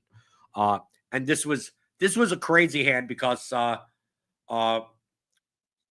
when you see a 1-3 when you see a bad 1-3 player make an absolutely insane move, it stands out, right? An absolute for 1-3 standards. I think personally, I don't think it wasn't a good move, but it definitely was insane for a 1-3 player to do this. Okay, so I'll show the hand. Okay, up here. Okay, so let's get the blinds out. I mean, all these stack sizes don't really matter. I just put 300, whatever. We have our hero in the fucking low jack, right? Button, cut off. Yeah, low jack, and our villain in the cutoff, right? And the hero, I'm here in player 4. The hero is a reg. The hero is a winning reg. So this is a winner in the game. Winner would be a winner a 2-5 winner. Okay, a 5-10 winner type of player. A competent, capable, thinking reg profitable player. Everyone else at the table other than me is good luck, right? I think that there's one like old fuck in the seat over here in player 9 seat. Some really, I mean, dude, someone that like doesn't bet like under reps to the point of stupidity. I mean, I think he checked like the second nut flush to me, and I bet like top pair weak kicker, and he just called on the river, and he showed me the second nut flush, like that type of shit. Like, have fun with your $58 pot that should have been bigger. Like, he was that type of player, but everyone else kind of sucks, right? So obviously, me, and the other competent reg are probably pretty much the only two people raising at the fucking table, right? Open raising, right? So it gets folded to him, raises to 10, right? My standard raise at 1-3 is 15 because if they're going to call 10, they're going to call 15. But it's a 5x raise size, and they don't give a fuck, right? I'm going to raise until whatever point in which I think people will call me. If that happens to be 30, I'm going to bet 30, right? But this reg bets 10. That's what he's been doing. 10 is probably the normal, right? 10 gets folded. The villain, our villain here, who's been stacked like twice already in the game. Older guy, just consider him standard 1-3, plays way too many hands, calls too much, normal shit. Fucking bad player, right? So he calls, and then we got the blinds call. So we're going 4 ways to a flop. I'm not going to show the cards, right? Because I didn't know until the end. Okay, 10-8-3 rainbow board. Okay, so it's going to go check, check. It's the pre-flop raiser, who's betting into 3 people on the flop. One villain that has like 650, and the other 2 that have like 300-ish or whatever. So he bets 10. Very small, which is like probably multi-way theory would say that you don't have to bet very big, especially 10-8-3 dry board. There's like you want hands like king 9 to call. You want 6. You want some gut shot 5, 7, 6, 7 hands to call. I mean, you just basically. I mean, if you have a value hand, you want all those hands. You have a range advantage over those. You probably don't have the nut advantage, but these people don't fucking know what that means, right? But you have like probably 10-10. You have some 8-8. You even have some 3-3 open raising, right? Over here, right? And you probably have more ace-10. You have obviously all the overpairs. I mean, sure, range if you want to range bet, but I mean, in 1-3, I typically don't range bet multi-way. I'll bet if I have a hand, and if I don't, I check. And you go, wow, that's exploitable. Yeah, it's totally exploitable. The thing is, no one fucking exploits it. So what does it matter? Right? Just bet when you have it. Like in this situation, I would not be betting like fucking queen. I would not be betting king queen offsuit in this spot. Like I would not be betting. Wouldn't even be betting like pocket 6s in this spot into 3 people. Just like, do I have a hand that I want to call? Bet. If I don't, and I don't, then I'm assuming that this reg much more in that line as well. Betting into three bad 1-3 players, right? So he bets 10 into 40, right? And this guy calls the 10, and then the 2 blinds fold. Now another 3 comes on the turn. Okay. In the reg, first stack bets 30, half pot. Okay. It's not double, but this isn't a double barrel. Probably not a double barrel. This is at minimum ace. This is probably at minimum ace 10. At minimum. Right? Jacks, queens, kings, eight. I mean, this is from looking at how the hand is playing out. Right? And you're looking to just basically get half pot. You could get calls from Jack 9. You get calls from 8x here against bad 1-3 players. You could probably still get calls from 9-9. I mean, if you're bad enough, 7-7. I mean, God knows what they're called. Jack, queen, jack, king, queen. I mean, maybe not king, queen, but whatever. You never know. Right? But then this fucking guy, makes it 150. Now, when you see this in a 1-3 game, when you fucking see this in a 1-3 game, the fucking turn raise of the pre-flop raiser like this, this is almost always 2-player plus. There's two, I mean, obviously not like 10s and 3s, but like there's almost always like if this is 2-5, 5-10, maybe a little bit different. Even 2-5, you don't see it that much, right? When he makes it 150, I'm assuming, I'm sitting there watching this hand. I'm assuming this guy has a 3. Because you don't see, like, this guy had 10 jacks he ain't raising. I mean, just like there's no hand. I don't know what hands is this guy raising with. A typical 1-3 player that has been stacked twice already. That will play a queen 3 to a raise. Right? Doesn't give a fuck. Right? Queen 3 offsuit. Doesn't matter. Right? We'll play hands like 5-3 suited. No problem. Doesn't matter if it's a raise pot. It doesn't matter. So, like, he has way more 3s than the fucking pre-flop raiser. So I'm just going, okay, he has a 3. And the competent reg, I would think the same goddamn thing. Right? This turn raise here, especially a pretty big, hefty turn raise, $120 raise. I'm going, this guy has a 3. Or 8-8, or 10-10. Or 8-3, or 10-3, or something. This ain't jacks. Right? This ain't just, it's not. These turn raises are so rarely ever that. This is a nutted level hand. This is a hand that they're willing to go broke with, essentially, to the point. So I'm thinking it's a 3. So when this reg calls out of position, you know, my first thought is he is 10s full. Because, like, I don't think he has a 3, but why would you? If he had kings here, he wouldn't have. I wouldn't call with kings. Maybe once in a blue moon, but I mean, dude, the dude's turn raising on this board. There's no draw. What draw is this? Even if he's semi-bluffing, what the fuck is the draws? Jack 9? I mean, even then. People don't make those, at 1-3, people don't make those semi-bluffs. It's so rare, right? So he calls, and I'm sitting there going, motherfucker, this motherfucker is going to get paid off. He has 8s full or 10s full, and he's going to get paid off by ace 3 suited or something like that. That's what I'm thinking. And then the river's an 8, right? And he goes check. Then the villain bets 150 again, leaving 330 behind. So I'm like, okay, the guy has a 3. This guy still has a 3. Probably doesn't have an 8, right? I don't see how the fuck does this guy have an 8. But then the reg just check raises all in, and I know at that point that this is 10s full, or quad 8s, or quad 3s, and then gets fucking called. And here's the reveal. High hand, Merry Maximus. The reg gets quad 3s. So take a look at the villain's hand, Jack 8. Insane move. And gets paid, and the guy gets paid off. Look at the board. I mean, the villain made an actual move. The fish made a move. 10-8, 3-3, and then turn raised with second pair Jack kicker against the pre-flop raiser that already bet into fucking 3 people. I'm not saying it's a good move. This is the move that you make. On the flop, heads up. If you're going to do this, if you're going to do something like this, like make this type of move, it's on, if we go back here, for instance, this is something that I will do in 2-5, not necessarily 1-3. 1-3 people call too much to make these types of moves. But like, if you're heads up, like obviously betting into 3 people is much different than betting heads up. But on a 10, let's say I called a raise.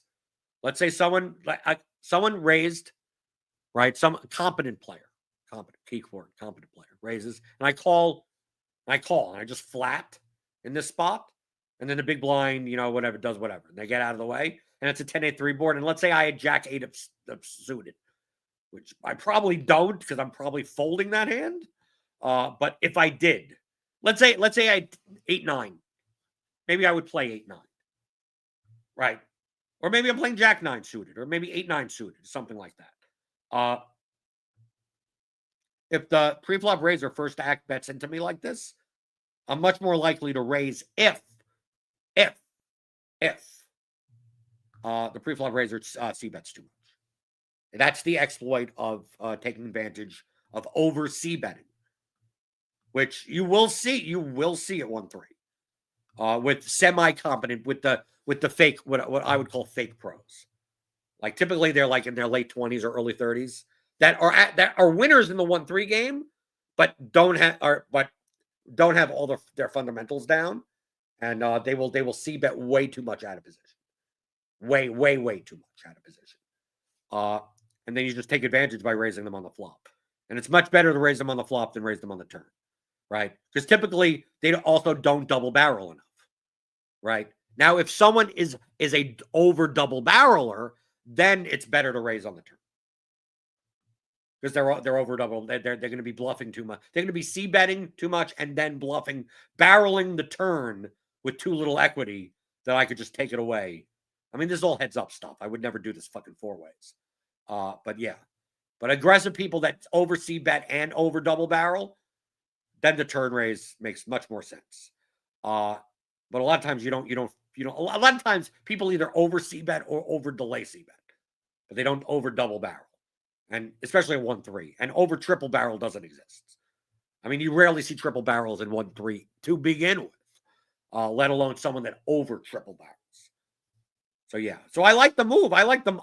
Truthfully, if this was heads up, even if it was just against one of the blind, if it was the big blind, right, and just 3-way, I wouldn't. If you had Jack 8 here, and I mean, obviously it wouldn't work because he has a set of 3s, but I don't mind the raise against someone that over c-bets. But if he over double barrels, then the turn raise is much better. But yeah, but you don't. The thing is, you don't see these moves in 1-3. That's why when the guy turned, when the 8 came on the river, and then he has Jack 8, it's like, how lucky it was for this reg to get this guy's entire stack. You see this chain of events that had to happen.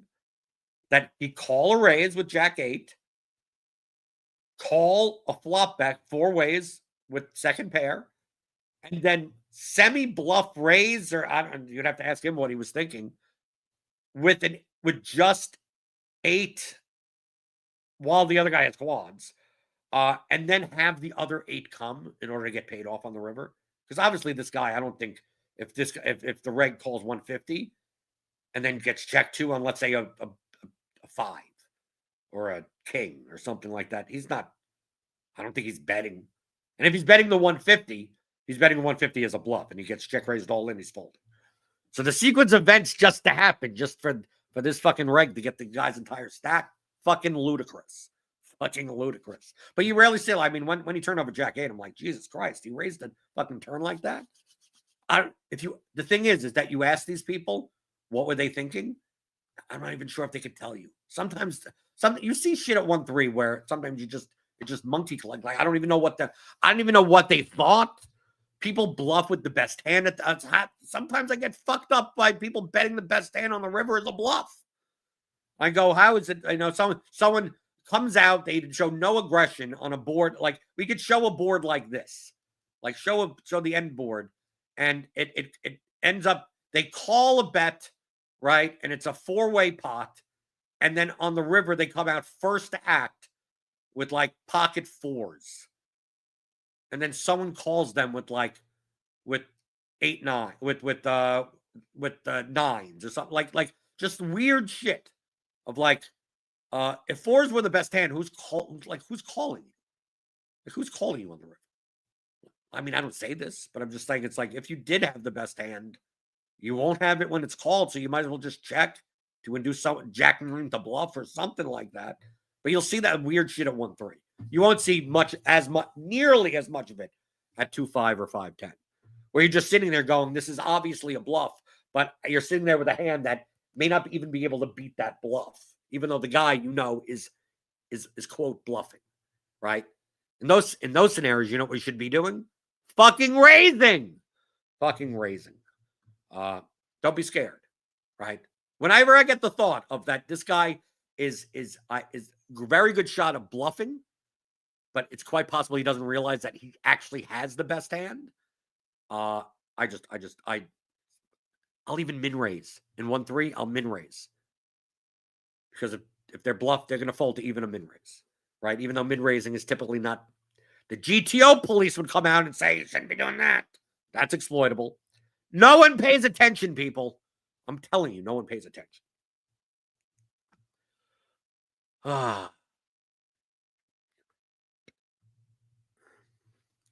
Itchy says on this hand that 20% pot bet and flop seems far too small. Unblock any 10-8 draws. I'm only completely insensitive to size to exploit. No, I agree with that. I would have bet more. But I can understand you can bet small. You'll get raised by it. I mean, sometimes you'll just get raised by a 10. I mean, sometimes you bet small exploitatively to incentivize raises from hands that are either strong or not strong enough compared to your hand relatively. And a lot of times at the low stakes, that's actually the more profitable strategy.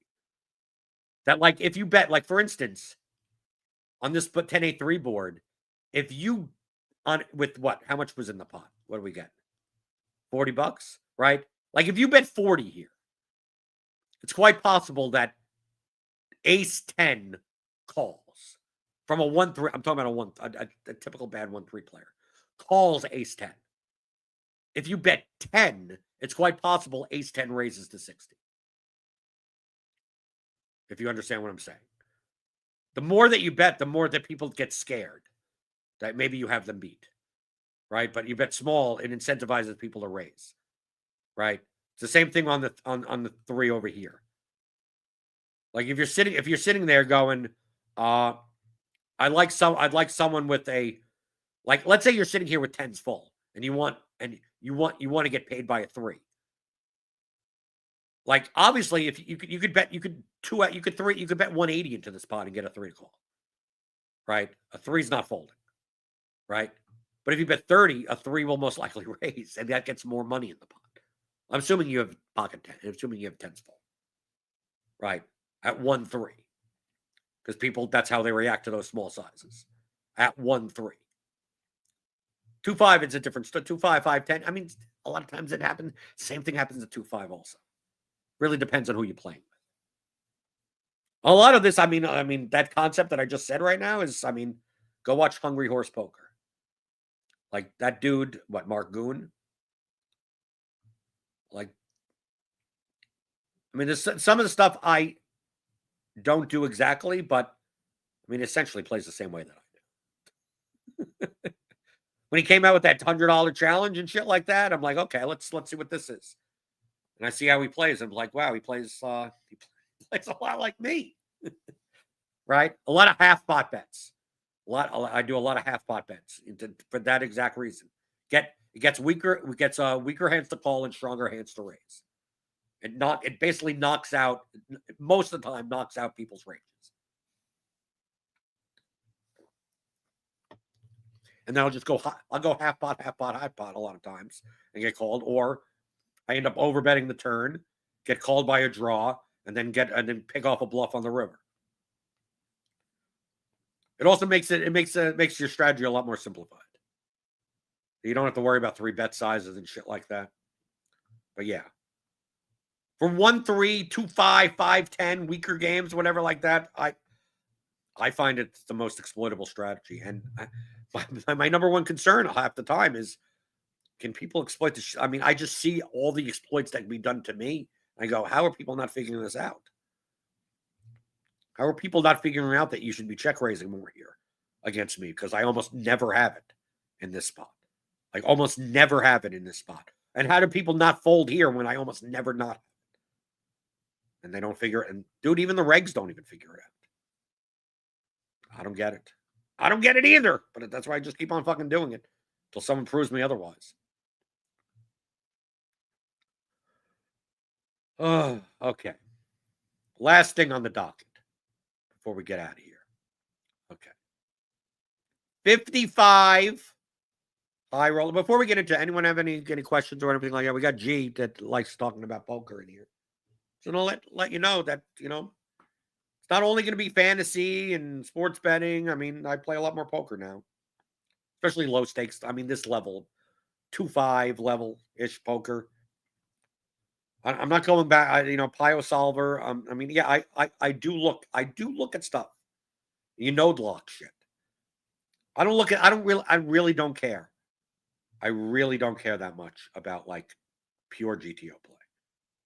Do you need to know a little bit just to like as a baseline? Sure, yeah. But the games that I'm playing in aren't. I'm dude. There's no equilibrium strategy that you should be using in this game. You'll make so much more money, just pure exploit. And then just sometimes if I, I do this a lot or whatever like that, I'll just go into BioSolver and fucking lock shit in and just go, okay, this is the range that these people have. Like, I don't care that the GTO range says this. Like, this is what people have on this hand. What's the best way to play this? And I go, okay, I'm playing it this way. Okay. For the most part. Right? If I had a choice between betting the pot, half pot, or checking, which is better? 1.5x over, like something like that. And just, okay, that's what I'm doing. And just really narrowing down. This at this point in the hand, these are the only hands that these people have.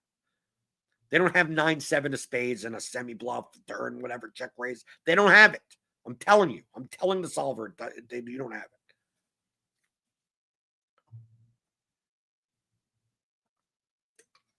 So that's why I don't like having discussions about. Well, GTO Wizard says this. I don't really give a fuck. GTO Wizard says that 10-9 of spades check raises here on an 8-queen board against this whatever. I'm like, dude, this line never happens. I've played fucking I don't know 30,000 hours of poker, and I've never seen this line. So it doesn't happen. So it doesn't exist. Take it out. Okay. Christmas season is upon us, people. It's Christmas season. It's December 11th. You only got what, 2 weeks left until you got it. You gotta buy your gifts, or tell the people in your life what to get you. If you're a gambler or you're a sports bettor, right? You just got to send people links of like, what do I get a sports bettor for Christmas as a Christmas gift, right? You know what you should get us. You know what most sports bettor, most degenerate sports bettors would want for Christmas? A loan. Because they're broke. Because they're fucking broke. Or the last leg of their parlay to hit. That's what they'd be sitting on Santa's lap, right? You're sitting on Santa's lap, and you go, "Hey, Mr. Sports Bettor." And I don't care if you're 47 years old. You got online at the mall. You deserve as much as the 8-year-old kid. You get on Santa's lap, and you say, well, "What do you want for Christmas?" I want the last leg of my parlay. That's it. I think that's what most people want, right? But you can't really get them that. You can't get them the last leg of the parlay. But this is why I'm broke. Has a list of the 55 high-rolling gifts for gamblers that are even better than hitting the jackpot. I doubt that. I fucking doubt it. I'd rather hit the jackpot. Are any of these going to be better than a hand pay at slots? Right? Even though I don't play slots. But I mean, you get a hand pay at slots. I don't give a fuck. Some fucking poker. I don't even know what these gifts are going to be. Get some poker chips, some books, a t-shirt with some funny slogan on it. Like, no, give me the goddamn money. Give me the fucking money. But this is what the 55 gifts for gamblers. Let's see if any of these are good. Right? Would you accept these as a gift? Would you want someone to get you this? If you went to it's Christmas Day, everyone's opening up their presents, and one of these you open it up and it's one of it's this. Would you be like, oh wow, excited or all? Probably not. Let's see. Okay. Number one. I'm assuming it's not like in order of like importance. It's just like one, just listed. A jumbo slot machine bank. I remember these. when I was younger. Like when I was like 8 or 9 years old, this would have been cool, right? A little slot machine bank. It's a piggy fucking bank. It's a fucking piggy bank. You're a grown adult. No grown adult has a fucking piggy bank. I'm sorry. You're not collecting coins or anything. The only thing you're having is that you're getting one of those water bottles and you're throwing in all your change, even though who uses cash these days? When are you ever coming home and you're throwing like pennies and dimes and nickels into a fucking thing? Like everyone uses their fucking cards or fucking Apple Pay or some fucking bullshit on their phone. So there's no saving money. Saving money for the jumbo slot machine. It's a cool little thing. I mean, if I was younger, I'd be like, whatever the fuck, right? It's cool. I wouldn't pay $55 fucking for it. The sports bet decision maker. What the fuck is this? When the big games come up and you just can't decide if you're going to go with the favorite or the underdog. Don't listen to your buddy. Listen to the sports bet decision maker. This magnetic wooden device will do all the thinking for you. Oh, so it's right. Oh, it says over underdog. There's something under here. I don't know with a U. Favorite, bet different game. I've never seen this shit before. So you fucking whack. I mean, truthfully, for most people out there, this will probably, if we got for $27.95, right? If you got this as a Christmas gift, I bet you this thing could beat Ben the Better. I bet you it can. I bet you could beat a lot. I bet plenty of people on fucking Twitter. I bet you that they can pick out the games. These Twitter handicapper people, the fake ones, right? I bet you you could have a heads up challenge where you use this and they just use whatever research, quote unquote, that they use, and and you'd win. You'd probably no better off using this than using them. The sports bet decision maker. Is this worth getting? Some of you out there should be getting this, right? You do much better. You do way better with the sports bet decision maker, and then you'd be tilting over the decision maker. You'd be saying, "Oh, the decision maker said it was a lock," and you look. It doesn't say lock here. It doesn't say lock at all here. But the magnet said it was a lock. Is this something? If anyone gave me that, I'd fucking hit him over the head with it. Get the fuck out of here. Hey, here we go. Here we go. The best gift. We got it. Fucking got it. Physical cash. Just fucking give me the money. How does it know? How do I check it out? Oh, look how funny this is. The link. Most of these are affiliate links, right? So they go to, whatever, and they get a little kickback here. That's the whole point of them making these lists. This link goes to the Federal Reserve site, federalreserve.gov. Physical cash. Right? This is the best gift. Do we have to watch? Do we go through these anymore? 55 gifts. This is the number one. Just give me the money. Just give me the goddamn money. I could buy any of these things for myself if I wanted them. If I wanted a fucking little jumbo slot machine, I'd fucking buy it already. Since I haven't, I don't want it. This is already how I make my sports bets, so I already have the decision maker. I have a line. You know how the accounts that people have 4,000 phones in a line, whatever, and different accounts for movers and shit like that. I have this. People don't know. People think I use like industry projections and simulations and shit like that, and program and Excel and whatever. No, really, I just use the sports bet decision maker. That's all. There's only two things you need, right? Why do we go even further? All you need is the wooden decision maker and physical cash, and you're done. You're done. That's it. You might as well buy that Lamborghini now. Okay, here we go. For $7.80, the world's tiniest slot machine. Why the fuck would I want to do that? It's a keychain. Pull the petite lever on the keychain and see if you can line up some sevens. Is anyone that much of a degenerate gambler that you need to have a fucking slot machine on your fucking keychain? Right? That obviously doesn't pay anything. It pays very, very little. It pays little dust, I guess. It obviously doesn't pay anything. So you have so much withdrawal from slot machines that you need to put it on your fucking keychain. You go. Don't get me. I mean, it's $8, whatever. 50 best Las Vegas casino scratch offs. Is this just a fucking poster? Is is a scratch-off poster as a guide for making your way around the most famous places. What the fuck is this? It's a scratch. Let me see what the fuck this even looks like. Are these actual scratch-offs or is this just fucking stupid? What the fuck is this? Are these actual scratch-offs? Because it's $30. No, it's a poster. Have you ever seen this? Okay, well, no. The Ultimate Las Vegas Bucket List. 50 Best Las Vegas Casino Scratch-Off Poster. So are you supposed to scratch them off when you visit the... oh, okay. I think I get it. These are all the hotels, and then you scratch it off when you visited them. Oh, what the fuck? Who would want this? Who the fuck would want this?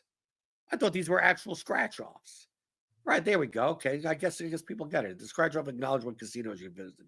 By the time you get this post, most of these people, I'm assuming the Trop is still in the Mirage, are still on here, right? I mean, some of these casinos don't even exist anymore. And in 10 years, you're gonna need another poster for all the other casinos that are in its place, right? So is this worth it? No, don't get me this. Fucking don't get me this shit at all. Okay, I thought it was actual scratch-offs. That's okay. And then maybe it's worth it. It's an investment. This $30? Fuck you. Custom poker chips, right? Of course. $25. You're not getting custom poker chips for $25, right? I guess packs of 25 if you want to. The Noah's 24th hangover party, whatever. Of course, these poker chips are all cool when you're in college or something. Oh, I got a custom set of poker chips and whatever. Come to my dorm room and we'll play with our bicycle cards or whatever. But once you get to a certain age, it's like, unless I can cash these in a casino, I don't give a fuck what they say. Right. Unless you have a home game, and even the home game, you're not getting these cheap ones. Right. Even if you're running a home game, there's some fucking schmuck that's gonna come in and find out what casino chips you have, and fucking, even if it's a couple of $100, they'll fucking scam you out of that. So you better get some real chips if you're running any type of game like that. But yeah, I mean, I guess custom poker chips are cool, I guess. Right. You're not gonna get them for $25 though. You're not getting many of them for $25. Oh, here's one. Oh, I don't mind this. This could be interesting. Slot machine toilet paper. When you made a bad bet on the free seafood buffet and you're dropping a massive jackpot in the toilet, ease the blow with the slot machine toilet paper. You'll squeeze out a winner every time you play with the 3-ply paper, which will ease the pain your cheeks feel. I mean, I'm going to need a lot of these. If you're going to get me this for Christmas, you're gonna have to get a 6-pack. You're gonna have to get an 8. You're gonna have to get the bulk size. Oh, this is available on Amazon. So what does this actually look like? Oh, see, this is cute, right? This is a harmless gift, right? Toilet paper. Obviously, they've printed. I mean, it's just basically toilet paper with printing on it, right? Right. The bathroom just got a lot more fun. No, I don't. It really doesn't get more fun. It just looks like you're a slot machine degenerate. But this isn't that bad, right? Would I pay $12 for this? No, right? Lucky Roll mat, sloth, 4-leaf clover toilet paper. Then we got what? Sloth time? What the fuck is that? Oh, there's multiple. I mean, basically just printed fucking toilet paper. That's it. Okay. I mean, it's a gag gift. This isn't like if someone bought me this and said, you really mean something to me, and they got me this, I'd be like, what the fuck is this? Right? But this isn't that bad, right? But you don't get the free games. You don't get the Huff and Puff or whatever. People apparently that's the biggest slot machine game. The Huff and Puff. I don't even know what the hell that is. Right? I just walk by the slot machines. I have no idea what's going on. I think slot machines are the most boring shit ever. Retro Las Vegas game handhelds, number 8. Okay, I guess if you want to play, I mean, these are video games from like when, like, dude, I played these types of games when I was 8 years old, right? These little LCD things. They're the football one with the ball would go. Do, do, do, do, do, do, do. Like, dude, how much of a degenerate? Just go to the fucking, like, dude, you can play these games online, right? $50 for this, dude. You have a phone. Why are you playing this handheld game? You have a phone. There's no in-app purchases though. So I guess maybe this is safer to play with those. But you have a phone. You don't need to buy these things anymore. One more game decision coin. What the fuck does this mean? One more game, time for bed. Is this for gamblers or sports bettors? Whether online games are your jam, you've spent too much time on the casino floor pulling the lever on the slot machine. You might need some help from the universe to decide if you should hit the hay. Give this holographic coin a flip, and it'll tell you if it's time to cash out and sack out. Yeah, bullshit. Imagine going to the casino with this coin. One more game or time for bed. Right? You'll be flipping that over as long as it keeps on saying one more game. Oh, should I go? Should I go from the craps table? Like no one's doing this. No degenerate has this coin. If they have this coin, it says one more game on both sides. That's the only way. That's the only way they have to have this coin, right? It's the only fucking way. You pay $13 for this shit. No, don't get me this do not get me this for Christmas. Shot glass roulette. See, this is at least interesting. This is you get little shot glass. You get all the shot glasses? The shots on this roulette wheel may not kill you, but they will make you feel like you're dead the next morning. There are 2 balls and 16 shot glasses included with the game. Give it a spin to see if you're drinking, if you're lucky this round. See, this is nice. This is a nice, interesting, thing that you could have on your coffee table for a party or something, and shots. Seems like more of a dorm room type of thing, more of a college, right? That doesn't necessarily mean you're gonna roll it and whoever drink whatever, but it's a nice little theme. At least it has a purpose. It's not just a fucking roulette wheel, right? I'm assuming. I mean, for $15, I mean, this isn't all. It's probably plastic, probably bullshit, right? But at least it's interesting. I don't mind this. I mean, I don't get it. Don't get any of these. Get number 3, physical cash. That's the only thing you should be getting me. That's it. Don't get me any of these things other than physical cash. The Gamble Box Lock Box. Okay, so this is one of these like timer locks, putting your money in. I don't know what the fuck does this look like. Whether you need something to defeat the dopamine slot machine that is the actual slot machine, or you need a safe place to keep your winnings, the Gamble Box comes in clutch. The virtually indestructible box can keep loads of cash inside and requires a key to open so only you could get inside. Yeah, but you could just grab the box. Like if someone just grabbed that, you still lost all the cash, right? And dude, no offense, the Gamble Box needs to be much bigger. Like, dude, I have way more money than what could fit in this box. I have way more cash than what can fit in this box. So yeah, so maybe for true degenerates, like, dude, when would you ever be using this? You put it in your pocket and be like, well, you can't get my money until you have the key, until you just grab the fucking thing and you buy a 25. This is what ends up happening. You get this as a gift. You end up put $2,000 in here, right? You're going to the casino. You put $2,000 in there, right? Someone pickpockets you, and they're like, well, they don't have the key. They don't have the key. How are they going to get it? I mean, you're not getting the money back, right? They still stole it, right? And they're like, well, how are they going to get the key? Well, they're just going to go online and order a $25 Gamble Box lockbox. And I'm pretty sure, I would nearly guarantee that all the keys for this fit all of the Gamble boxes, right? That you could just buy this for $25 and open up anyone else's Gamble Box lockbox, right? I don't think these are customizable individual keys, and they will only work once on one product. They don't, right? So they'll just go home and they'll order this next day delivery on Amazon, and then they'll fucking open up the. I mean, obviously, they'll get the fucking box open. These aren't. It's $25. A hammer, a fucking pliers. They will. This thing will be open. You ain't stopping anyone from stealing that shit. Oh, this doesn't look good. Uh-oh. Baby's first gambling set gift box. Oh, don't. Who buys this? It's only $8.95. That Baby Shark song wasn't talking about a sea creature. It was talking about a kiddo who just got started playing cards young with this set. Just kidding. But make a new set of parents freak out by using the prank gift box to wrap up something more practical like a bottle warmer. Oh, so it's not. I think it would be funnier if it was an actual gift. Yeah, it's a gift box. Oh, that's why it's called a gift box. Oh, it would be so much funnier if this was an actual gift. Right. Okay. It shows that a gambler's first gambling set. See, this is too. See, the thing is with this is that it's it could be real. Like if this was like baby's first meth lab, like then it's like obviously a joke.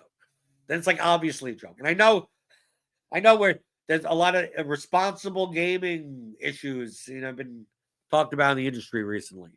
I wouldn't have been surprised if this was sponsored by like fucking DraftKings. I would not be, and this was an actual gift. I wouldn't have been shocked. I wouldn't have been shocked. Just like FanDuel presents baby's first gambling set, and it gives you like 5 tokens to their virtual casino or some bullshit. I thought it was real. I mean this is what we live in these days. This is the state of the sports betting industry, where baby's first gambling set gift box, I thought was a real thing. Was like, yeah, maybe little poker chips, little cards, a little slot machine. Like, I wouldn't, maybe not for $8. Yeah, $8.95 kind of gives it away that it's just a goddamn box. But yeah, I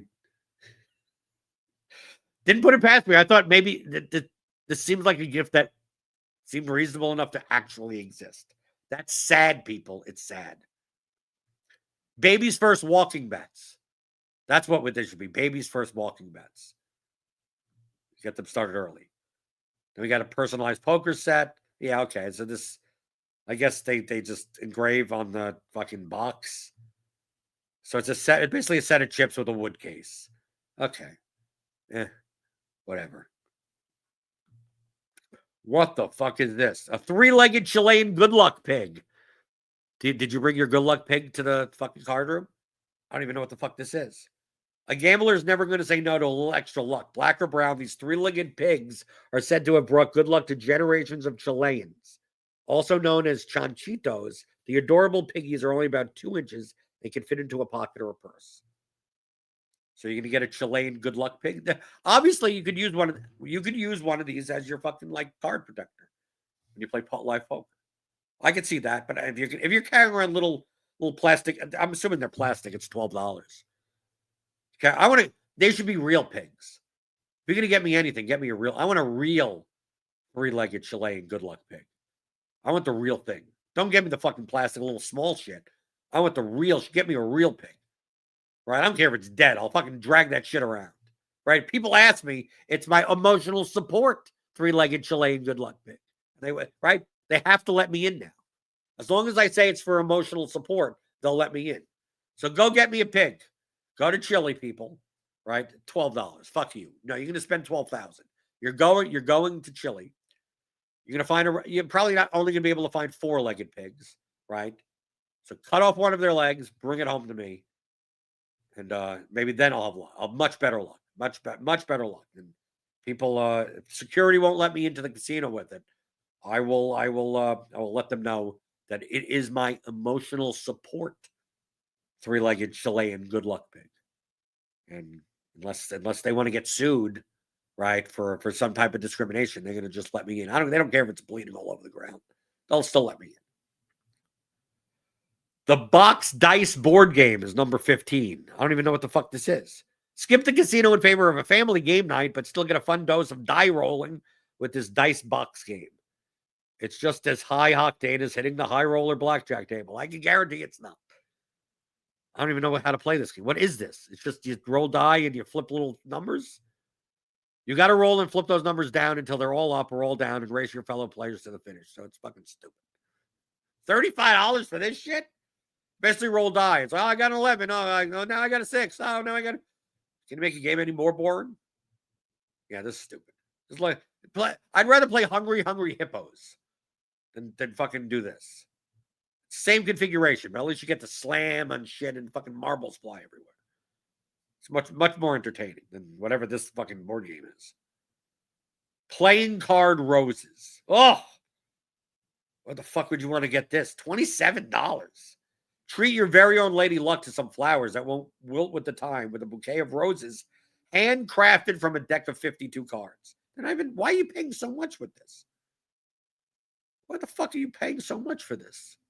What do these actually look like? Oh, they're on Etsy? Why would you want to get this at all? Even if you were, like, let's say you're a female poker player or whatever. Like, look what I got you. I got you Fucking cut up fucking playing cards. Oh, Steve, how great are you? Like, dude, this is cheesy as fuck. Are they real roses? Playing card roses? These can't be. These aren't real roses. I mean, they're on some type of like weird paper, I guess. With a bottle vase?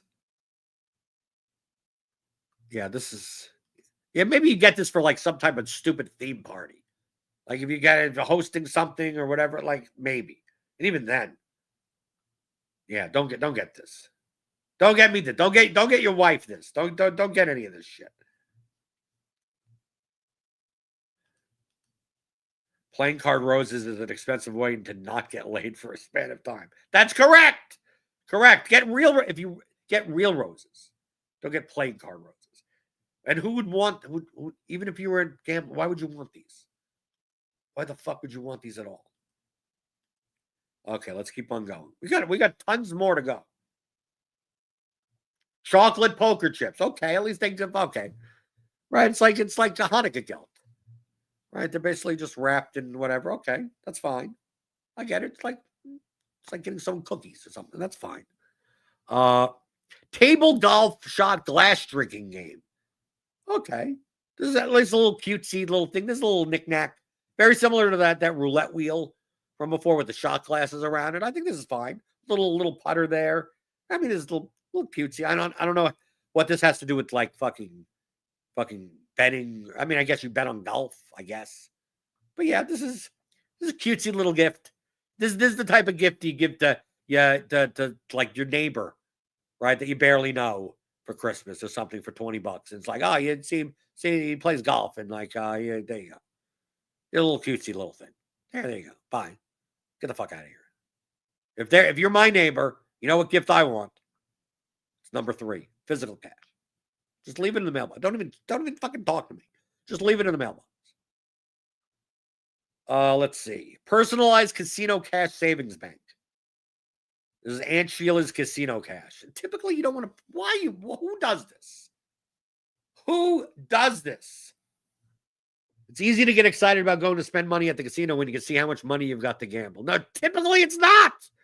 For most people I've spoken to, they don't want to know how much they lost, right? All they're going to do is come home and see an empty box. That's all they're going to see. This is just going to, no money is going to be in here. This is an empty box, right? This is not Aunt Sheila's casino cash. This is Aunt Sheila's, I should have paid the electric bill, but now I don't have any more money and there's nothing in here box. That's what that really is, okay? Who does it? Who would want to leave this out and leave it? Here's my casino cash. Go take it any time you want. Penny drop game.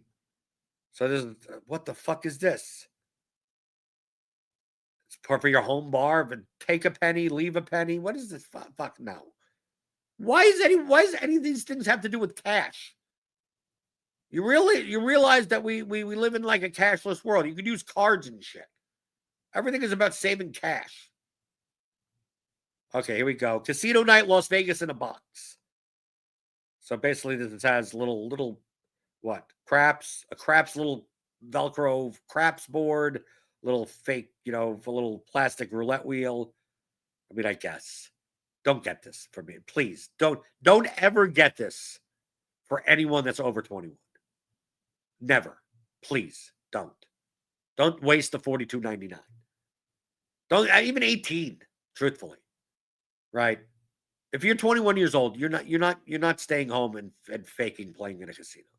You're just going to the goddamn casino. Okay? And if you're 18, you're probably getting a fake ID in order to do it. Or you're going to a place where 18 is fine.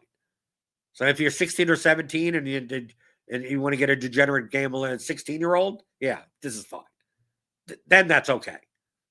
And what's going to end up happening is that they're gonna start running their own games and then get their friends' money. Right? Let them learn how to start a business. Like, this is a business in a box for some people. Oh, here we go. The Ace of Spades bottle opener. Okay, I guess. I mean, you don't have to get me this. I mean, when am I popping a bottle at all? Ever. I could probably count the number of alcoholic drinks I have in 1 year on like my hand, if not hand, not even hands. But I guess.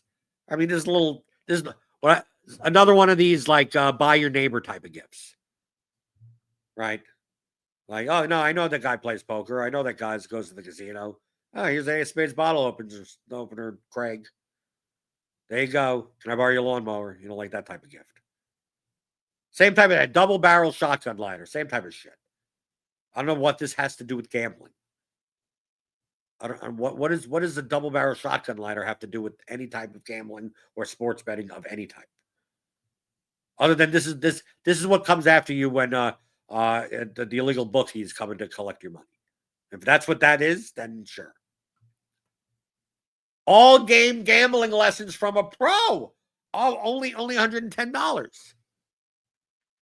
Oh, is this filled in? Do you see the name that's in here? Is this filled in? Does my computer know? It says novice gamblers that want to go pro can get a little help from Jordan. From me. This doesn't look like me. Who's been playing all the games for decades. He'll take you to the casino and teach you more than the basics. He'll teach you to be just as good as he is. And he's at a crap stable. So just as good as he is losing 0.6% negative expectation. So he's still not going to make money. What the fuck is this? Oh, this is an Airbnb experience. Okay, what does this look like? Don't get me this, obviously. This guy? God, I must look better than this guy. This looks like a part of a security camera. What the fuck? Gambling lessons in Las Vegas. Learn to play like the pros. Like the pros. There's no pros in any of this. Unless he's teaching you how to cheat shit. He's not fucking telling. I mean, what is this? Would you trust this guy? Look at this guy. Looks like a fucking goblin. I mean, he'll teach you how to play the games, I guess. Right? Right? What bets to avoid, all right? Right here, it shows a photo. I mean, look, this shows you where the restrooms are. They even show you where the restrooms are. They even show you, fake Eddie Murphy over here, what to do. Right? Oh, they're having a good time. They're not even playing. There's no one here. Right? Or there's no one. Right? They're just teaching you. Here's basically the basics to this one group of 3 people, I guess. It's an Airbnb experience hosted by Jordan. The ins and outs. Yeah, this is just like how to play all the games, right? Imagine getting these are high rolling gifts, people. Right? If you want to learn how to play the games that you already should know to avoid in the first place, no one spent $109 on this shit. Here's a coffee mug that says I'd rather be at the casino. Okay. And one of these are neighbor gifts. These are the third cousin, fourth removed. I've only seen you 3 times in my life type of gifts. Right? You would never get this for people that you actually care about. Right? It's like, oh yeah, fucking Margaret's coming. Like, Margaret who? It's like, I don't know. She's so and so's cousin. She's the brother of so. She's married to so and so, but we have to get a gift because she's coming for Christmas. Because we have to get gifts for everyone. So what the fuck? I don't even know who this fucking person is. It's like, yeah, she's retired and she goes to Biloxi, Mississippi because she gets casino comps there. So I'm like, okay, I know what to get her. $14.66. Here's a coffee mug. I'd rather be at the casino. That's what these types of gifts are. They're not for real people. Right? If you actually cared about anyone, you would never consider getting these gifts at all. Moneyline sports betting dice. Yeah, this is just like the magnetic bet decision. But this would be well worth it. The $20.99 would be well worth it for most of you people out there to get this, because you'd probably do better just betting on whatever the dice say than your bad fucking takes. Las Vegas homesick candle. When you're long. This never happens. Are you shitting me? I got to get one of these. I really got to fucking get one of these. And listen to this.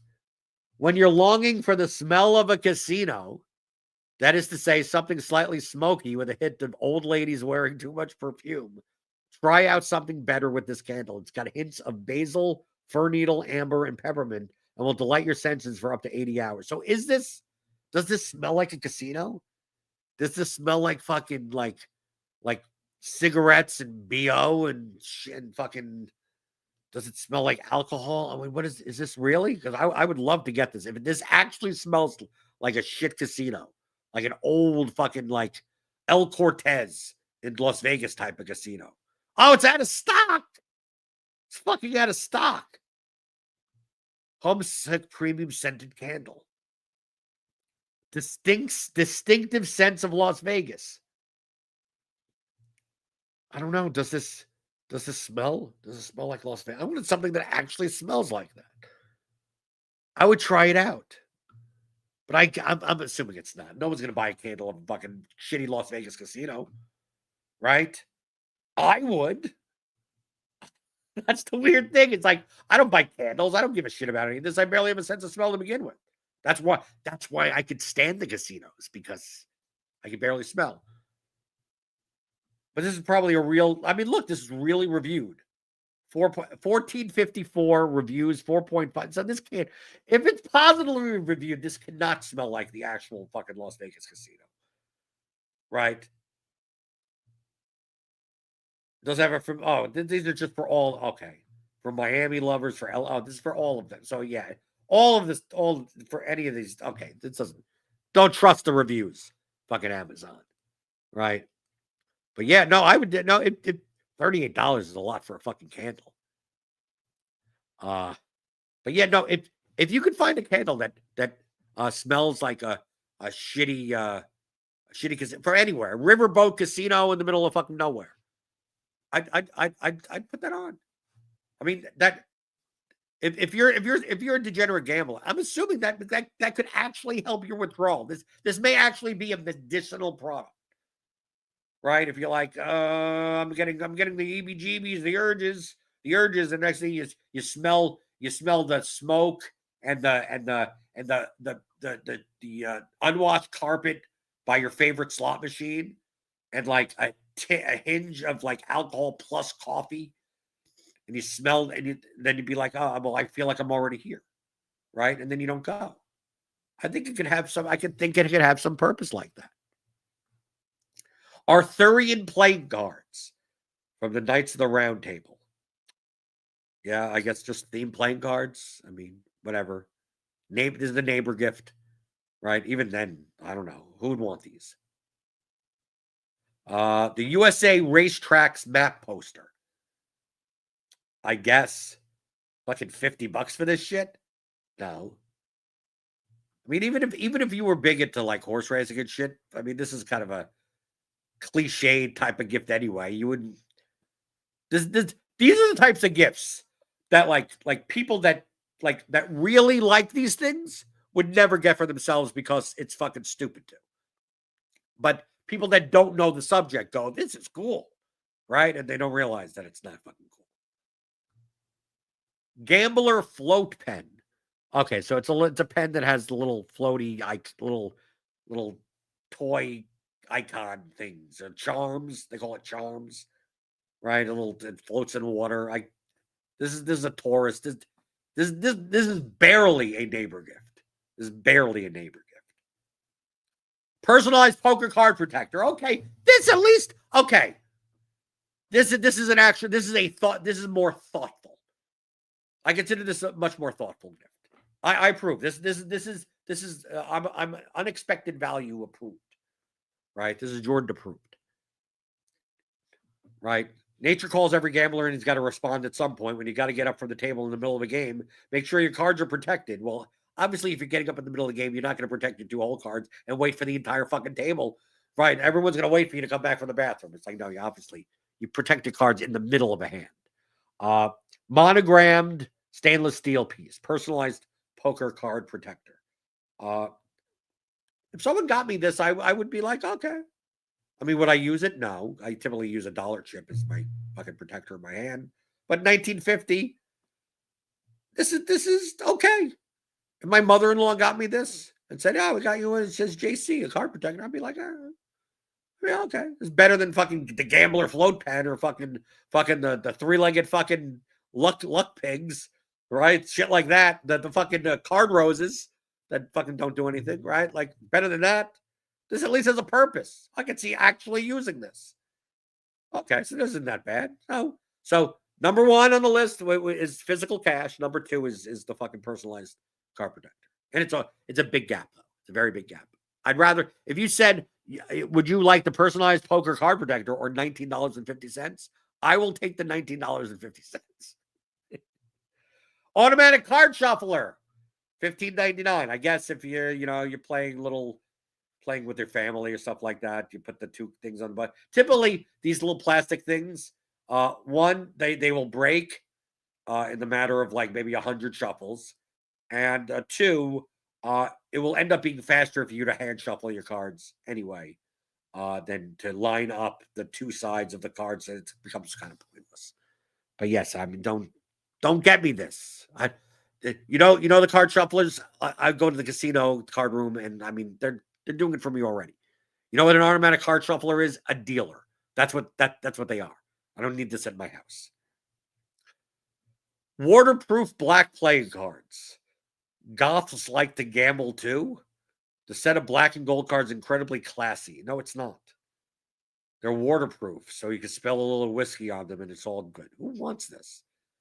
Right? I don't know. Do you want waterproof? Are you playing in the pool? Is that what is it? Are they that waterproof that you could play in the fucking swimming pool? If they're not, it's $8.80. They're probably not. Don't get me these. Oh, here we go. The poker hand ranking poster. Yeah, don't get me this. If you need this on your wall, then you have much bigger problems at the poker table. Right? Like, oh, I got my here's my stuff. That's all the studying I need. Right? You put this over your fucking toilet. So when you pee, you go, oh yeah, a flush does lose to a full house. Right? Oh yeah, a flush is better than a straight. Like if you don't, this is stupid. This is fucking stupid as shit. Right? Anyone that plays poker would not want you to get this. It makes them look even worse. Right? This is what bad players. Even bad players would be like, why the fuck is this up? Casino charm bracelets, $44. Jesus, that's expensive. I guess it's just like any other charm. This is whatever. Would you wear this? I mean, I don't wear any type of jewelry. I don't know. But it's just like any other charm bracelet. I mean, like wearing charm bracelets. Oh, you can put some poker stuff on it. Oh, it's good. Gambling, dollar signs, whatever. Okay, whatever. I get it. Deluxe poker dice. When you've forgotten your cards at home, you don't have to skip the poker game. You use deluxe dice instead. Unlike regular dice, they repeat the same dice in all 5 cubes. No cards are repeated in this set. It means there are tons more hands possible in your roll. What the fuck? Oh, so they're square with the cards. Is there any game that you would play with this type of thing? Poker dice. Right? I guess so. I mean, they're cute looking, but is there a game that you play with these things? No. Not really. But they look nice. They're like wood engraved. I mean, it seems like they're done. Are they done manually? Who knows? They're on Etsy. Not awful, but I mean, I would find no use in it. If someone got me these, be like, why'd you just give me the $24?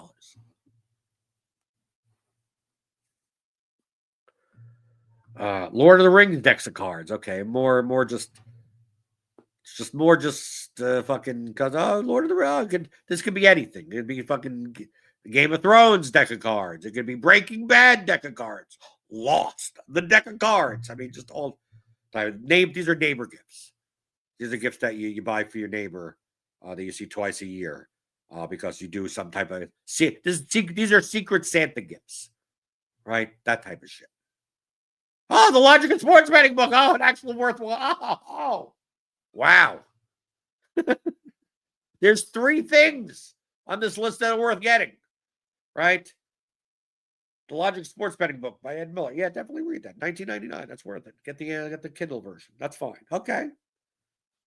Surely better than the fucking Lord of Rings cards in the fucking poker dice. Right? So, okay, Logic of Sports Betting book. The personalized card protector, that's fine, and the physical cash. We got three out of 55. We only got 17 more to go. 3 out of 55 are worth it. So that isn't that bad. But the handmade horse racing game, what the fuck is this? $100 for this? What the fuck is this? Who wants to play this? How small is this shit? So you roll small dice and you just go, okay, it's a horse racing game top. Why are there different holes and different lines?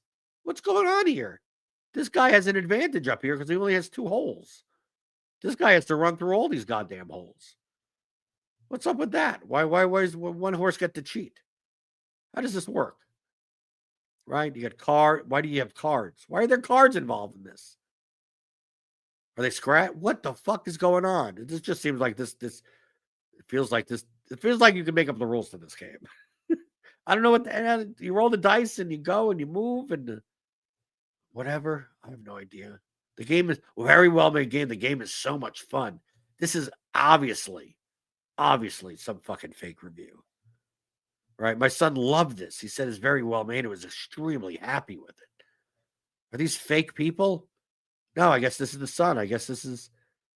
Oh, it's a much bigger game, much bigger board game than I thought. It's Jordan. That's the guy from the gambling, the bet with the pros. Teach you how to play roulette. That's what it looks like. That guy. I don't even know how to play this game. Why they're scratched? Why half the things are scratched? So if you scratch, do you move back? The rules to this game seem way too complicated. Dave is explaining it to me. I think if you roll a 2, you move the horse in the 2 lane. That's why it only has 2 holes. Fewer combinations to get it 2. You're absolutely right. You got it. Probabilistically. So basically, you don't go individually horse by horse and you roll and see how many things. You roll the die, and if it's a 7, this horse moves up 1. And if it's an 8, the horse moves up 1 peg. But obviously 2s and 12s are the rarest, so when they move all the way up there. Now I get it. Now must have gift now. Now I need that. God, how much boring shit in your life is going on that you're going to sit around and play a game like this? Right? I'd rather stare at a goddamn wall. Right? Unless I guess you're betting on it. Right? Because if you bet on anything, it gets more exciting. Right? That's what most people think. I don't even care about that. You couldn't pay me to bet $1 in this game. But I guess now at least I understand how the fucking game works and why the fucking holes are all over the fucking place. Number 40. A probably at the casino doormat. Send debt collectors and folks who want to break your knees packing with this mat at the doormat. At least it has a sense of humor, right? Right. Oh, the debt collectors come in and they look down. Yeah, you're right. Right. They owe us $1,200, probably at the casino, right? Of course, no one else is home in your house because your significant other has left you 6 years ago. So yeah, you're probably at the casino. Probably fucking there. Another slot machine keychain. I'm done with these. I don't want a slot machine in my keychain. I barely want a slot machine in normal life. Do I want one on my keychain? Yeah, okay, here's one. Personalized money clips. I guess it's fine. Right? Very similar to the personalized card protector. Like, sure. Do I use a money clip? No, I have a little wallet thing. I mean, it is a clip, but I want to be able to carry cards and shit. So someone bought me this for $12.76 or something. My third cousin, 4th removed, on Christmas and said, "Here you go."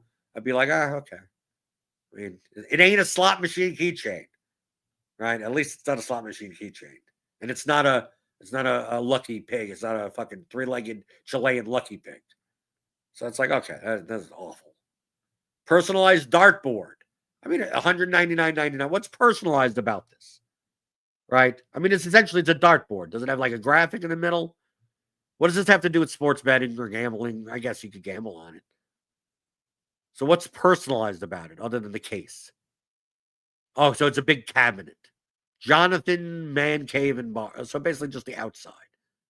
Right? The actual board doesn't fucking fucking do anything. It's the same fucking thing. It's just a fucking dartboard. Eh. Pass. Personalized casino sign. Welcome to Mike's Casino. Today's your lucky day.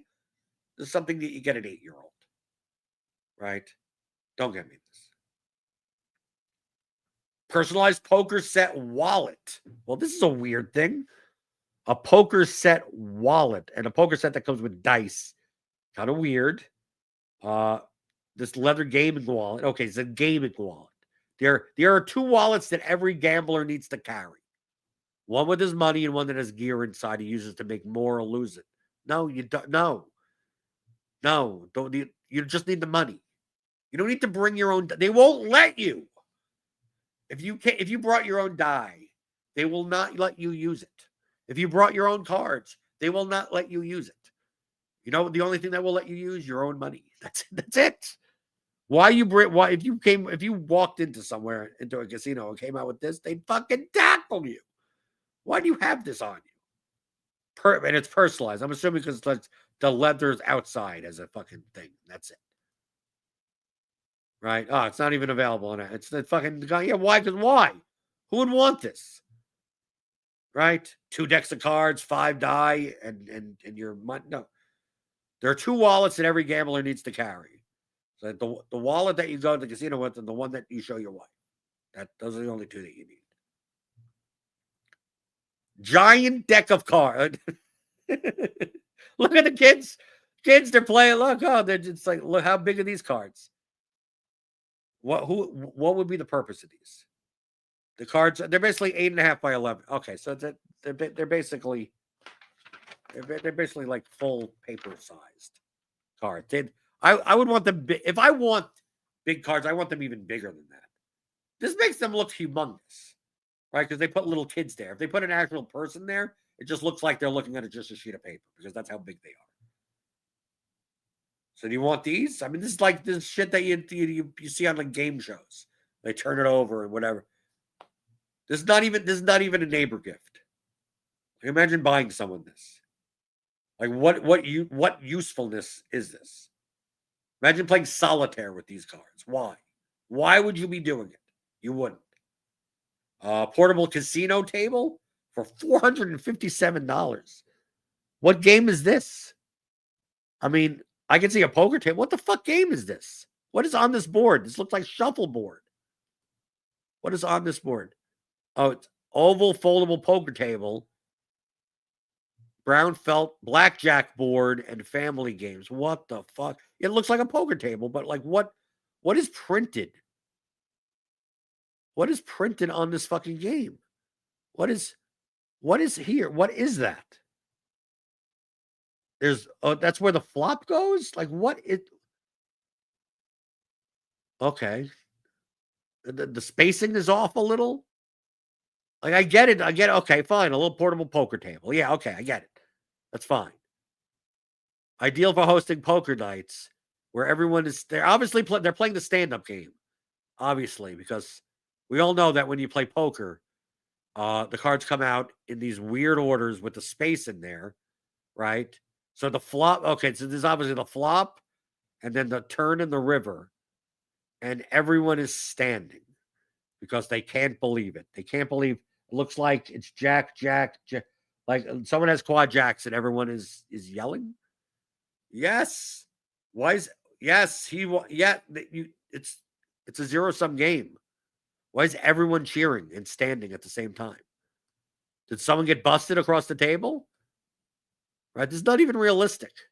I want at least the photos to be realistic. They don't have knit buttons in front of them. They don't have like stand-up game buttons in front of them. Why are they standing? Why are they standing to play poker? Are there 3 Are there 3 jack of hearts? I think this is a crooked game. I think that's why they're all laughing because they're all in on it. They're all in on it. I think there are 3. You're right. Right. The graphic designer obviously took the same. There are 3 jack of hearts on the board. And it looks like there's 1, 2, 3, 4, 5, 6, 7, 8, 9. There's 2 10 of spades on the board. So imagine if that came out. Jack of hearts, 10 of spades, 10 of spades. and then the jack of hearts on the turn, and the jack of hearts on the river. And then you lost to someone with pocket jacks and 2 jacks of hearts.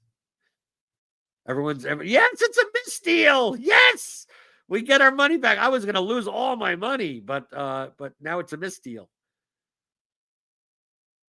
This is not what a poker game looks like. This is ideal for hosting poker nights. This is not this. I guarantee you, this is the furthest thing from what a poker night looks like.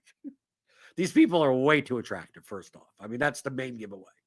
Way too attractive people that are standing up, all excited for the same thing. It's going to be this guy going yes, and everyone else being mad at him. It's going to be it's not everyone. You can't all win. You can't all win. It's poker, and sit the fuck down. Why are we all standing? But no, I'm not. There are better poker tables, obviously, than this for fucking $457. Get the fuck out of here.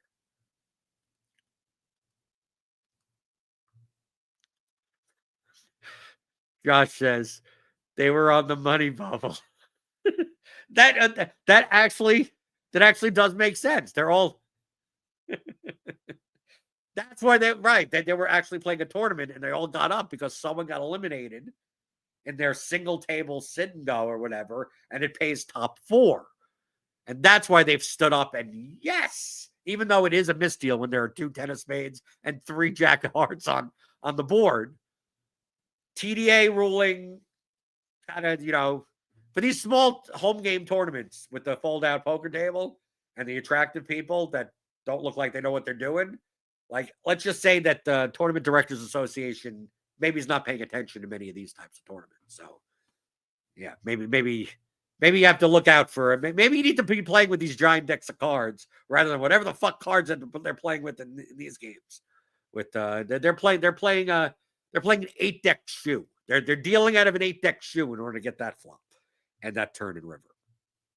Okay, we got a couple more left. We got a nautical themed flask. What does that have to do with fucking sports betting? I don't know. I can understand having a flask, sure, maybe. But does that have to do with sports betting or gambling or anything? No. Butts on things, funny deck of cards. Okay, another one of these fucking like neighbor gifts. Like, yeah, look, here's the cards. There's a taco that looks like a butt. A pineapple that looks like a butt. A coffee cup that looks like a butt. A spade that looks like a butt. They're just custom playing cards. They're just fuck around playing cards, whatever. $16, whatever. A good luck poker ring. No, not for $12. This thing will fucking make your hand turn black. Who knows what this fucking made out of? It's handcrafted piece. It's adjustable to fit all kinds of fingers. That's not a good description. All kinds of fingers. No. Do not get me this. Do not get anyone this. This is not even a neighbor gift. This is a stupid gift. Anyone that plays poker will not. If you saw anyone at your table wearing this ring, this is someone that you should be value betting often. No one to fold him print. I guess a little art piece. No one to hold him. No one to fold him. There's an Uno card on it. So I don't know what that means. But I would not want this up in my bedroom. No, or my living room. Yeah. No. Oh, here's another casino money cookie jar. More fucking. Why no one's using cash anymore. You're not shoving cash in a fucking casino money. You're not displaying this anywhere. Right? It's the same thing for Aunt Sheila's casino money box type of thing. None of this. Really, I mean, if you're buying degenerate gamblers gifts, like they don't have. There's going to be literally nothing in this. It's going to be for show. Right? There's no actual money in there. Oh, here's the greatest gambling story ever told. Getting this book for a gambler who's obsessed with the ponies is a safe bet. Who wouldn't like a book about the 3 gambling guys, the Kentucky Derby, and the Mexican cartel? We don't want to give away any spoilers. Well, thank fuck. I don't want any spoilers. But we will say this. They won't want to put this book down. Yeah, I'll put the book down. The greatest gambling story ever told. Dude, I hear the greatest gambling story ever ever told 7 times a night at the poker table. I don't need this book. 7. You wouldn't believe this hand. You know how many times I've heard, you wouldn't believe this hand. And you know what I like to respond with? I said, did the 8 of pineapples come out on the flop? And they look at me funny and they go, what? Said, did a pineapple and an orange come out on the flop? Because that would be unbelievable. I mean, if you flopped a pair of pineapples, right, with a 52 deck card, I would be like that. That is quite a. Did the instruction sheet of the deck come out? Did a joker come? Like those are unbelievable. You know, someone flopping quads or something bullshit like that. I've seen it all. I've seen it all. Nothing's unbelievable. It's unbelievable. You'll hear that like fucking 7 times a night. So no, I don't need the book. You need the book for that. Another more personalized casino cash pouch. Why? What's up with these? Why do people want their names associated with the packaging that will have no money in it? It will never have any money in it. It will never. Anyone that has anything that looks like this, all their money is gone. Okay? No serious person wants any of this. Right?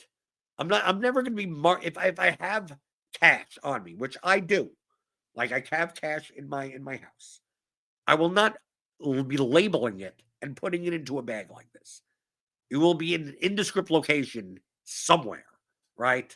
That it's not going to be, I'm not going to put it in a jar and put it on my fucking kitchen counter. Okay? It ain't going to be there.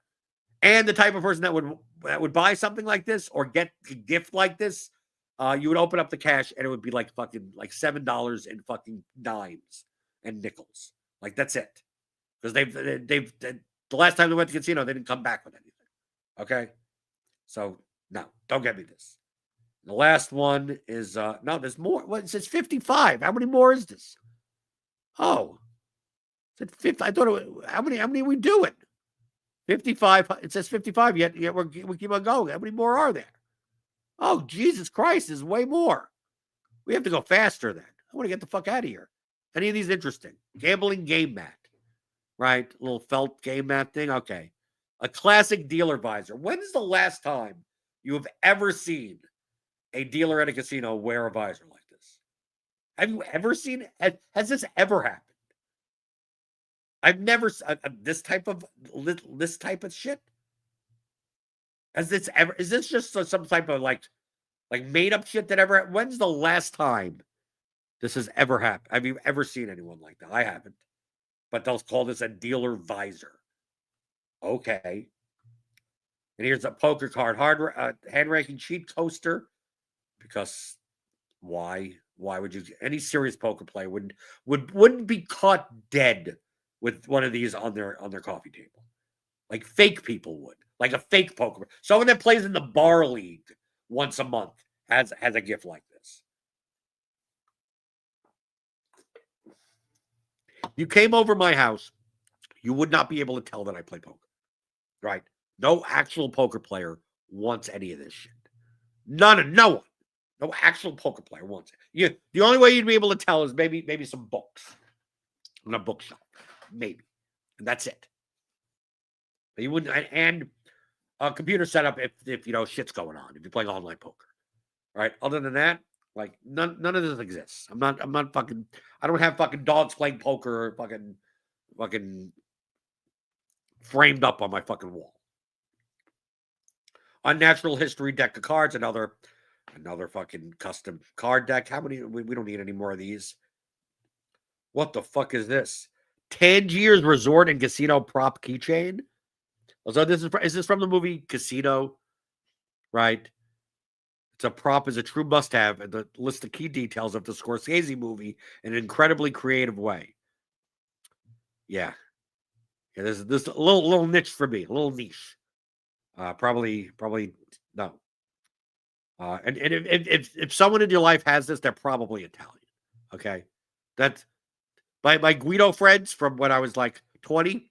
They would find this cool, right? So they would have that. Look, it's like the keychain from Casino. Like that type of gift. It's a Jersey Shore gift. People in Jersey Shore have these types of gifts. Metal playing card wall sign. At least it's a little bit more creative. 10 Jack, Queen, King, Ace, $133, but still, that I write it in the comments if you play poker seriously. Would you be caught dead with anything on your walls that is poker related that looks like this? Because I wouldn't. Because I don't find. Wow, someone comes over. Wow, you got a. This, these are the types of gifts that like normie people think that poker players. Oh, we go over your house. Everything has a little heart sign and a playing card, and you probably have your own poker table, and then you have chips all that. Like no, you wouldn't be able to fucking tell it all. We don't want any of this shit. Okay, here's a custom. Oh, okay, here's a custom tumbler. Tears of the people I beat at poker. At least it's a little cute little joke, I guess. But I mean, you could make it say whatever the fuck you want, right? This is probably customizable and shit. Okay, this would at least be a okay. If you wanted to put this at the poker table, put it down, get a little chuckle from someone. I guess so. Texas Crocum frog print. No, more fucking artwork that I wouldn't be caught dead fucking on my wall. Airplane ticket gift card. So basically, it's just a gift. It's fucking gift card to go to like American Airlines or something. Like just give me the cash, right? But I mean, I wouldn't mind, I guess, if I want to fly somewhere. Learn poker from a pro. Oh, is this Jordan again? Is this Jordan? Is this Jordan again? Let's see. Airbnb. Learn poker from a pro. Learn to play poker like a pro. Let's see. By Doug. Is it Doug Polk? No, he's not in Las Vegas. Experience hosted by Doug.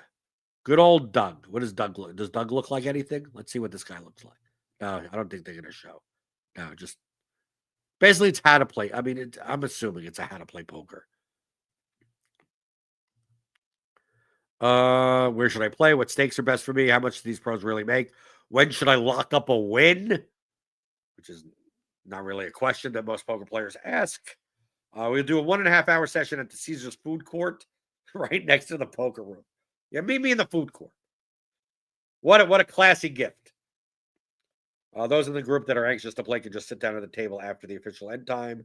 I usually go play after these discussions myself. Right. Basically, yeah. Just basically someone that plays poker regularly that just says, "Hey, this is how poker is played." Give me $88. Obviously, don't get me this because that would be stupid. I'd probably be more qualified to teach it than this guy, but whatever. Would I want to do that? No, but I mean, is this a way to make money? Hey, I'll meet you at the food court and tell you how to play poker, right? Teach you that a fucking full house beats a flush, right? That type of shit. Like, yeah, sure, why not? Let people make money. Who gives a fuck, right? If this was a MasterClass, if this was $8 a month for MasterClass, then fucking fucking Phil Galfan would be fucking rallying on fucking Twitter and shit. I can't believe. Yeah, of all the people to do that, it wouldn't be Phil. But the same thing, yeah. Why this is okay, but a fucking $6 masterclass by fucking Rufus Peabody and Rob Pizzola is the travesty to end the world. Pandora, okay. At least this is a Pandora bracelet charm. Lucky Las Vegas Pandora. Okay, if you're at the Pandora bracelets, I mean, I'm not, but I mean, an ex-girlfriend used to be, so like, I get it. If they're into betting of some type or whatever, okay. Ammo can poker set, another poker set. I mean, there's probably 7 billion of these types of poker sets of different customizations. It is what it is. $199. Don't waste your money. Playing card nail decals. Okay, I mean, I guess if you're a woman and this is, I mean, no, if you're a serious poker player, you would never want to do this. You would never have these on you would never do this. These are you play. This is the type of thing that you would get your 68-year-old aunt that plays that gets like fucking trashed on Tuesday nights playing poker at the fucking at the country western bar in the bar league, right? They have like a 3-table sit and go type of shit, right? It gets fucking hammered and it just says, "Oh, I mean, she's gonna put these nail things on her nails." Like that. That's who this is for. It's got Monopoly Deal card game, more custom cards, jumbo inflatable dice. Why the fuck would you ever want to get one of these? It's probably one of these things where they have to throw the kids in the picture because the dice aren't that big, right? I think that's 13-inch jumbo inflatable dice. So for outdoor games. I mean, I don't know why you'd want this. Right. Right. This was photoshopped in. This had to have been photoshopped in. What the fuck is this? This dice doesn't look real. It literally does. It looks like they went to Adobe stock footage and they got like black man chases child on street that could be taken a multitude of different ways, and then we'll just like Photoshop this inflatable dice. So it looks, this kid was actually looking to pick up like a little kitten or something, and we'll just drop this like inflatable dice there. So it looks like that. Like, why this guy is bent over in a way that he was obviously like running after the kid. I don't think he was running after inflatable dice. I don't think so. I think this is false advertising. I don't think this. We can probably find the photo that this is from. What is behind the dice? Should that be a challenge? Maybe that should be the challenge. What was this kid originally looking to pick up? Can you guess? But it definitely was not an inflatable die. It was not. This is not a real picture. This is not a. This is AI generated of some. I mean, maybe it actually is AI generated, but it does look like it was photoshopped in. Because if I was the father of this kid and some inflatable dice was just like rolling away, I wouldn't be running after it. Be like, I don't know why. Why do we care? Why the fuck do we care about this shit? Welcome to Las Vegas, handmade neon sign. No real person wants this type of shit. Retro Las Vegas travel poster. This is the type of thing that you get like your 82-year-old like grandma that has been to Vegas like 74 times. Like that's it. Those are the only people that would want anything like this. Poker night socks. Okay. Your lucky new socks. Let's see what it says on Etsy. Because obviously you can get custom socks of anything. Is this the card you need? Is printed on them. Okay. If you obey the rules, you will miss all the fun. That doesn't sound like poker. Is that poker night? I will pretend you won. Okay. Remember, as far as everyone knows, we are a nice, normal family. Why did this take a turn? Why is this like they're playing with prisoners rules or some shit? Playing cards, family, friends, game night gifts, lucky card game, novelty socks. Why does it sound like you're trapped in a dungeon? Remember, as far as everyone knows, we are a nice, normal family. Why should that be printed on a sock for poker night? Right? Is there any other messages? It's not about the cards you've been dealt. It's about how you play your hand. Okay. It's not whether that you win that counts. It's whether I win or lose. I don't know that doesn't make sense. It's not whether you win that counts. It's whether I win or lose. Who made these things? Is this like poorly translated from another language? I don't know what this is supposed to mean. Trust me, I'm your partner? What the fuck is this? This is like dominatrix shit on poker night. Like, it's not, remember, it has nothing to do about me winning, about you losing. Trust me, I'm your partner. The fuck does that have to do with anything? If the cards are stacked against you, reshuffle the deck. It's like, oh, okay. That seems like some type of moral lesson, type of way to improve yourself. Right? If you obey all the rules, you will miss all the fun. So basically, you should cheat. And remember, no matter what happens tonight, we are a nice, normal family. That should be written on a sock for a fucking poker night. Jesus Christ, what is going on in this house? That this is on your socks for poker night. Okay. Let's keep on going. I didn't realize how many of these. Revival hangover prevention and cure powder. Yeah, I've seen these types of things. This is, I don't know what it has to do with sports betting or gambling. Queen of Hearts playing card earrings. Yeah, there's no one that's under the age of 78 that would ever consider wearing one of these. Playing card cookies. Okay, this is something my wife could make. Playing card cookies, right? I'm assuming this is like custom made shit. I mean, playing card cookies, 1 dozen on Etsy. Big and beautiful. Yeah. The sugar cookies. Yeah, my wife can make these. All right, here we go. Right, no, she can probably make them look better, truthfully. Right? She has the printer for this type of stuff and the paper for, yeah, no. Then color it in. Yeah. I mean, you can't leave them out that long, but I mean, if this would be a good neighbor gift, right? Nice. Oh, look, custom made edible cookies, right? Type of. Oh, okay, that's nice. You know, third cousin, fourth remove type of shit. Yeah, okay, yeah. Bring to the family for fucking for the holidays or something. Okay, I could see it. This ain't bad. It ain't a bad gift. Very best of the Rat Pack vinyl. Okay, I guess if you're into the Rat Pack or Vegas and stuff. I mean, I guess. Spring-loaded coin holder. Dude, no one uses cash anymore. Why do we need these things? This is like kind of like, remember like the change? I always thought it was cool when I was younger. Like when I was a kid, like 7 years old type of kid.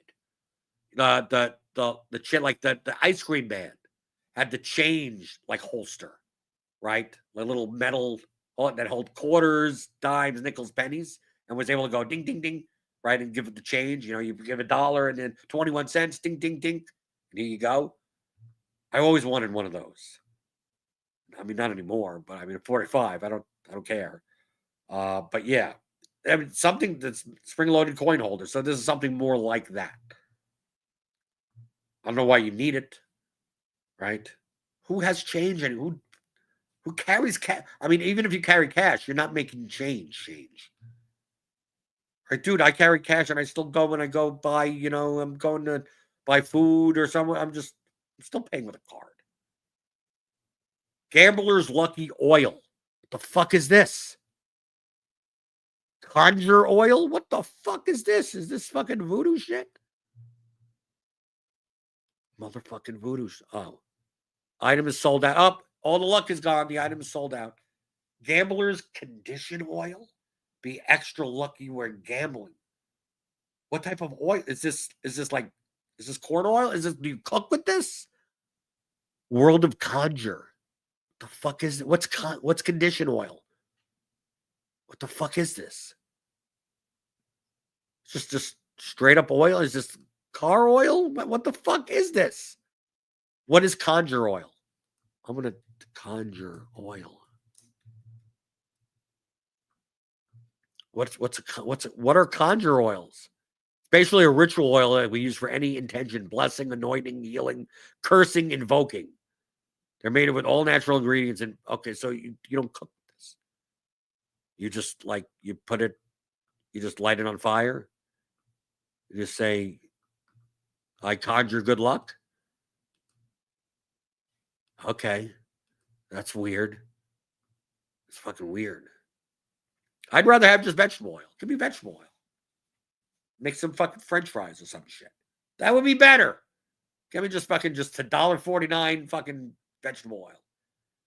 Fuck that. Put it in the air fryer. We don't even need the oil. Personalized all-in whiskey decanter set. I mean, is this a gambler gift? This is fucking an alcoholic gift. Poker champion trophy. Definitely don't get this. What's the point of gambling if there's nothing on the line? Your money is on the line. Money. Right? I don't want a trophy. I want your goddamn money. Don't just give me the $29.99 at that point. A poker pillow set. I mean, this is maybe the closest thing that I would ever consider actually having in my house. A pillow set with the suits on it. Maybe. And even then I'd be like, probably not. Probably not. Fucking lame shit. Gold dice necklace. Another one of these things that this is a Jersey Shore gift, right? This is you'll see, some a wife beater and someone with this, as well as a cross. There'll be a cross and the dice on the chain as well. Not for $9.90. They would spend more on it. Poker ear cuffs. No. If you see someone wearing one of these, you value bet them to death. And no, we're done. That's it. Okay. Whoa, what's this? The Book of Breasts 3D? What the fuck? See, this is what I mean by okay. I told you before. Didn't I tell you before with the Facebook ads? Said all you have to do is put cleavage on an image and it will get clicks. And I highlighted it right here at the end of the fucking street. Right? I was like, okay, it's done. And then I just saw cleavage and I'm like, oh, okay. The Big Book of Breasts 3D. What is this? The Modern Age of Touchable Curves. $125. Who the fuck buys this? It's hardcover, that's why. The Big Book of Breasts by Diane Hansen. See, this is worth getting. I prefer this than physical cash. I already have the logic of sports betting. I don't really need a personalized card protector. But you want to get me the Big Book of Breasts, the 3D version. Do you get 3D glasses? Unlike other 3D pictures you may have seen before, the photos in the Big Book of Breasts 3D do not look distorted when viewed without the glasses. The Brain Factory's technique is so subtle, it's hard to even detect the red-blue tint in many of the black and white photos. But when you put your glasses on, the curves leap from the page, not in flat layers as in old-style 3D, but as fully rounded body contours. Right? So we're getting the Big Book of Breasts 3D. This is what, truthfully, this is probably, it's not even on the list. It wasn't even on the list, but it happened to be a link that was on the list. And I think this is the best gift that you should get any sports bettor, any gambler. This. This could be used over and over and over again. Right? What are some? Oh, we got more. Oh, we got more. The Big Butt Book. Right? More by Diane Hansen. The Bigger Book of Breasts. The Bigger Book of Breasts. I still haven't. There's no point in going for the sequel. I haven't read the first book. Right? What are the? Oh, I got good ratings.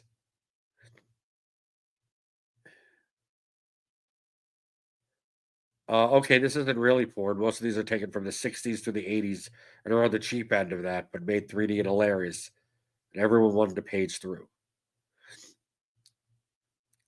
It's a huge book and very heavy. Some pics absolutely feel like you're in the same room. One kneeling girl with a huge rack appears to be ready for service, and all the models have heavy hangers. But they're all black and white. The only downside is only a couple of pics show complete nudity. If it was full nudity, it would be much better. Here's a bad review. Not up to par. Verified purchase. After getting the Big Book of Pussy, which I thought was very well done. Right? I decided to get this book to go along with. Is there a Big Book of Pussy? I didn't see that. Was that one of the Big Butt Book? Right? Similar items. So where's the Big Book of... There's the Big Butt Book. Are we talking about the Big Butt Book? The Big Book of... the Big... No, I don't know. Maybe it's out of print. Who knows? Right? Basically, this person thought the pussy was better than the Big Book of Breasts. Oh, not enough attractive breasts in this book. Okay. $125 is a lot. So where's this big book of... Where's the original? Okay, $48.75. I think that's the Little Big Book of Pussy. The big book of pussy. So maybe I have to start out small. This was more interesting than the fucking list. This was more interested than the fucking gambler list. This type of shit. Okay, let me get this off the screen before fucking YouTube says to get the fuck out of here. I get fucking tagged or something. So that was long. That was a long one. I didn't expect the fucking gift thing to last that long. But I'll edit some stuff out for some videos. Right? Normally this wouldn't be this long, but whatever. Figure the first one. Talk about it. If there's anything that you want to talk about, any type of things, subjects, daily fantasy, sports betting, poker, anything, leave them in the comments. Or you could fucking tweet me at BlenderHD. Any of the video, you could leave a comment on any of the videos. It doesn't matter. Because some of these things are going to come out as standalone videos, even if you're here fucking watching it. But hit that thumbs up button if you haven't done already. Nice 3-hour stream to start my YouTube channel back up. Appreciate all the support, and I'll see you next Wednesday. It's Christmas time. You see right in the back. Get one of those Christmas. Get me the physical cash. You send me the. I don't even have to be physical. Cash App, Venmo, Zelle. I don't give a shit. Fucking send it to me. That's perfectly fine. If you want to send me a Christmas gift, cash is always preferred. But if not, hit the thumbs up button. Give me those likes. Hit the subscribe button if you haven't already. And obviously hit the notification bell to always know when new videos come out or when I go for a live stream. Other than that, this is the shit that I wanted to talk about. And if you don't like it, I guess you're kind of fucked. Yeah. Okay. I'm out of here. Boing.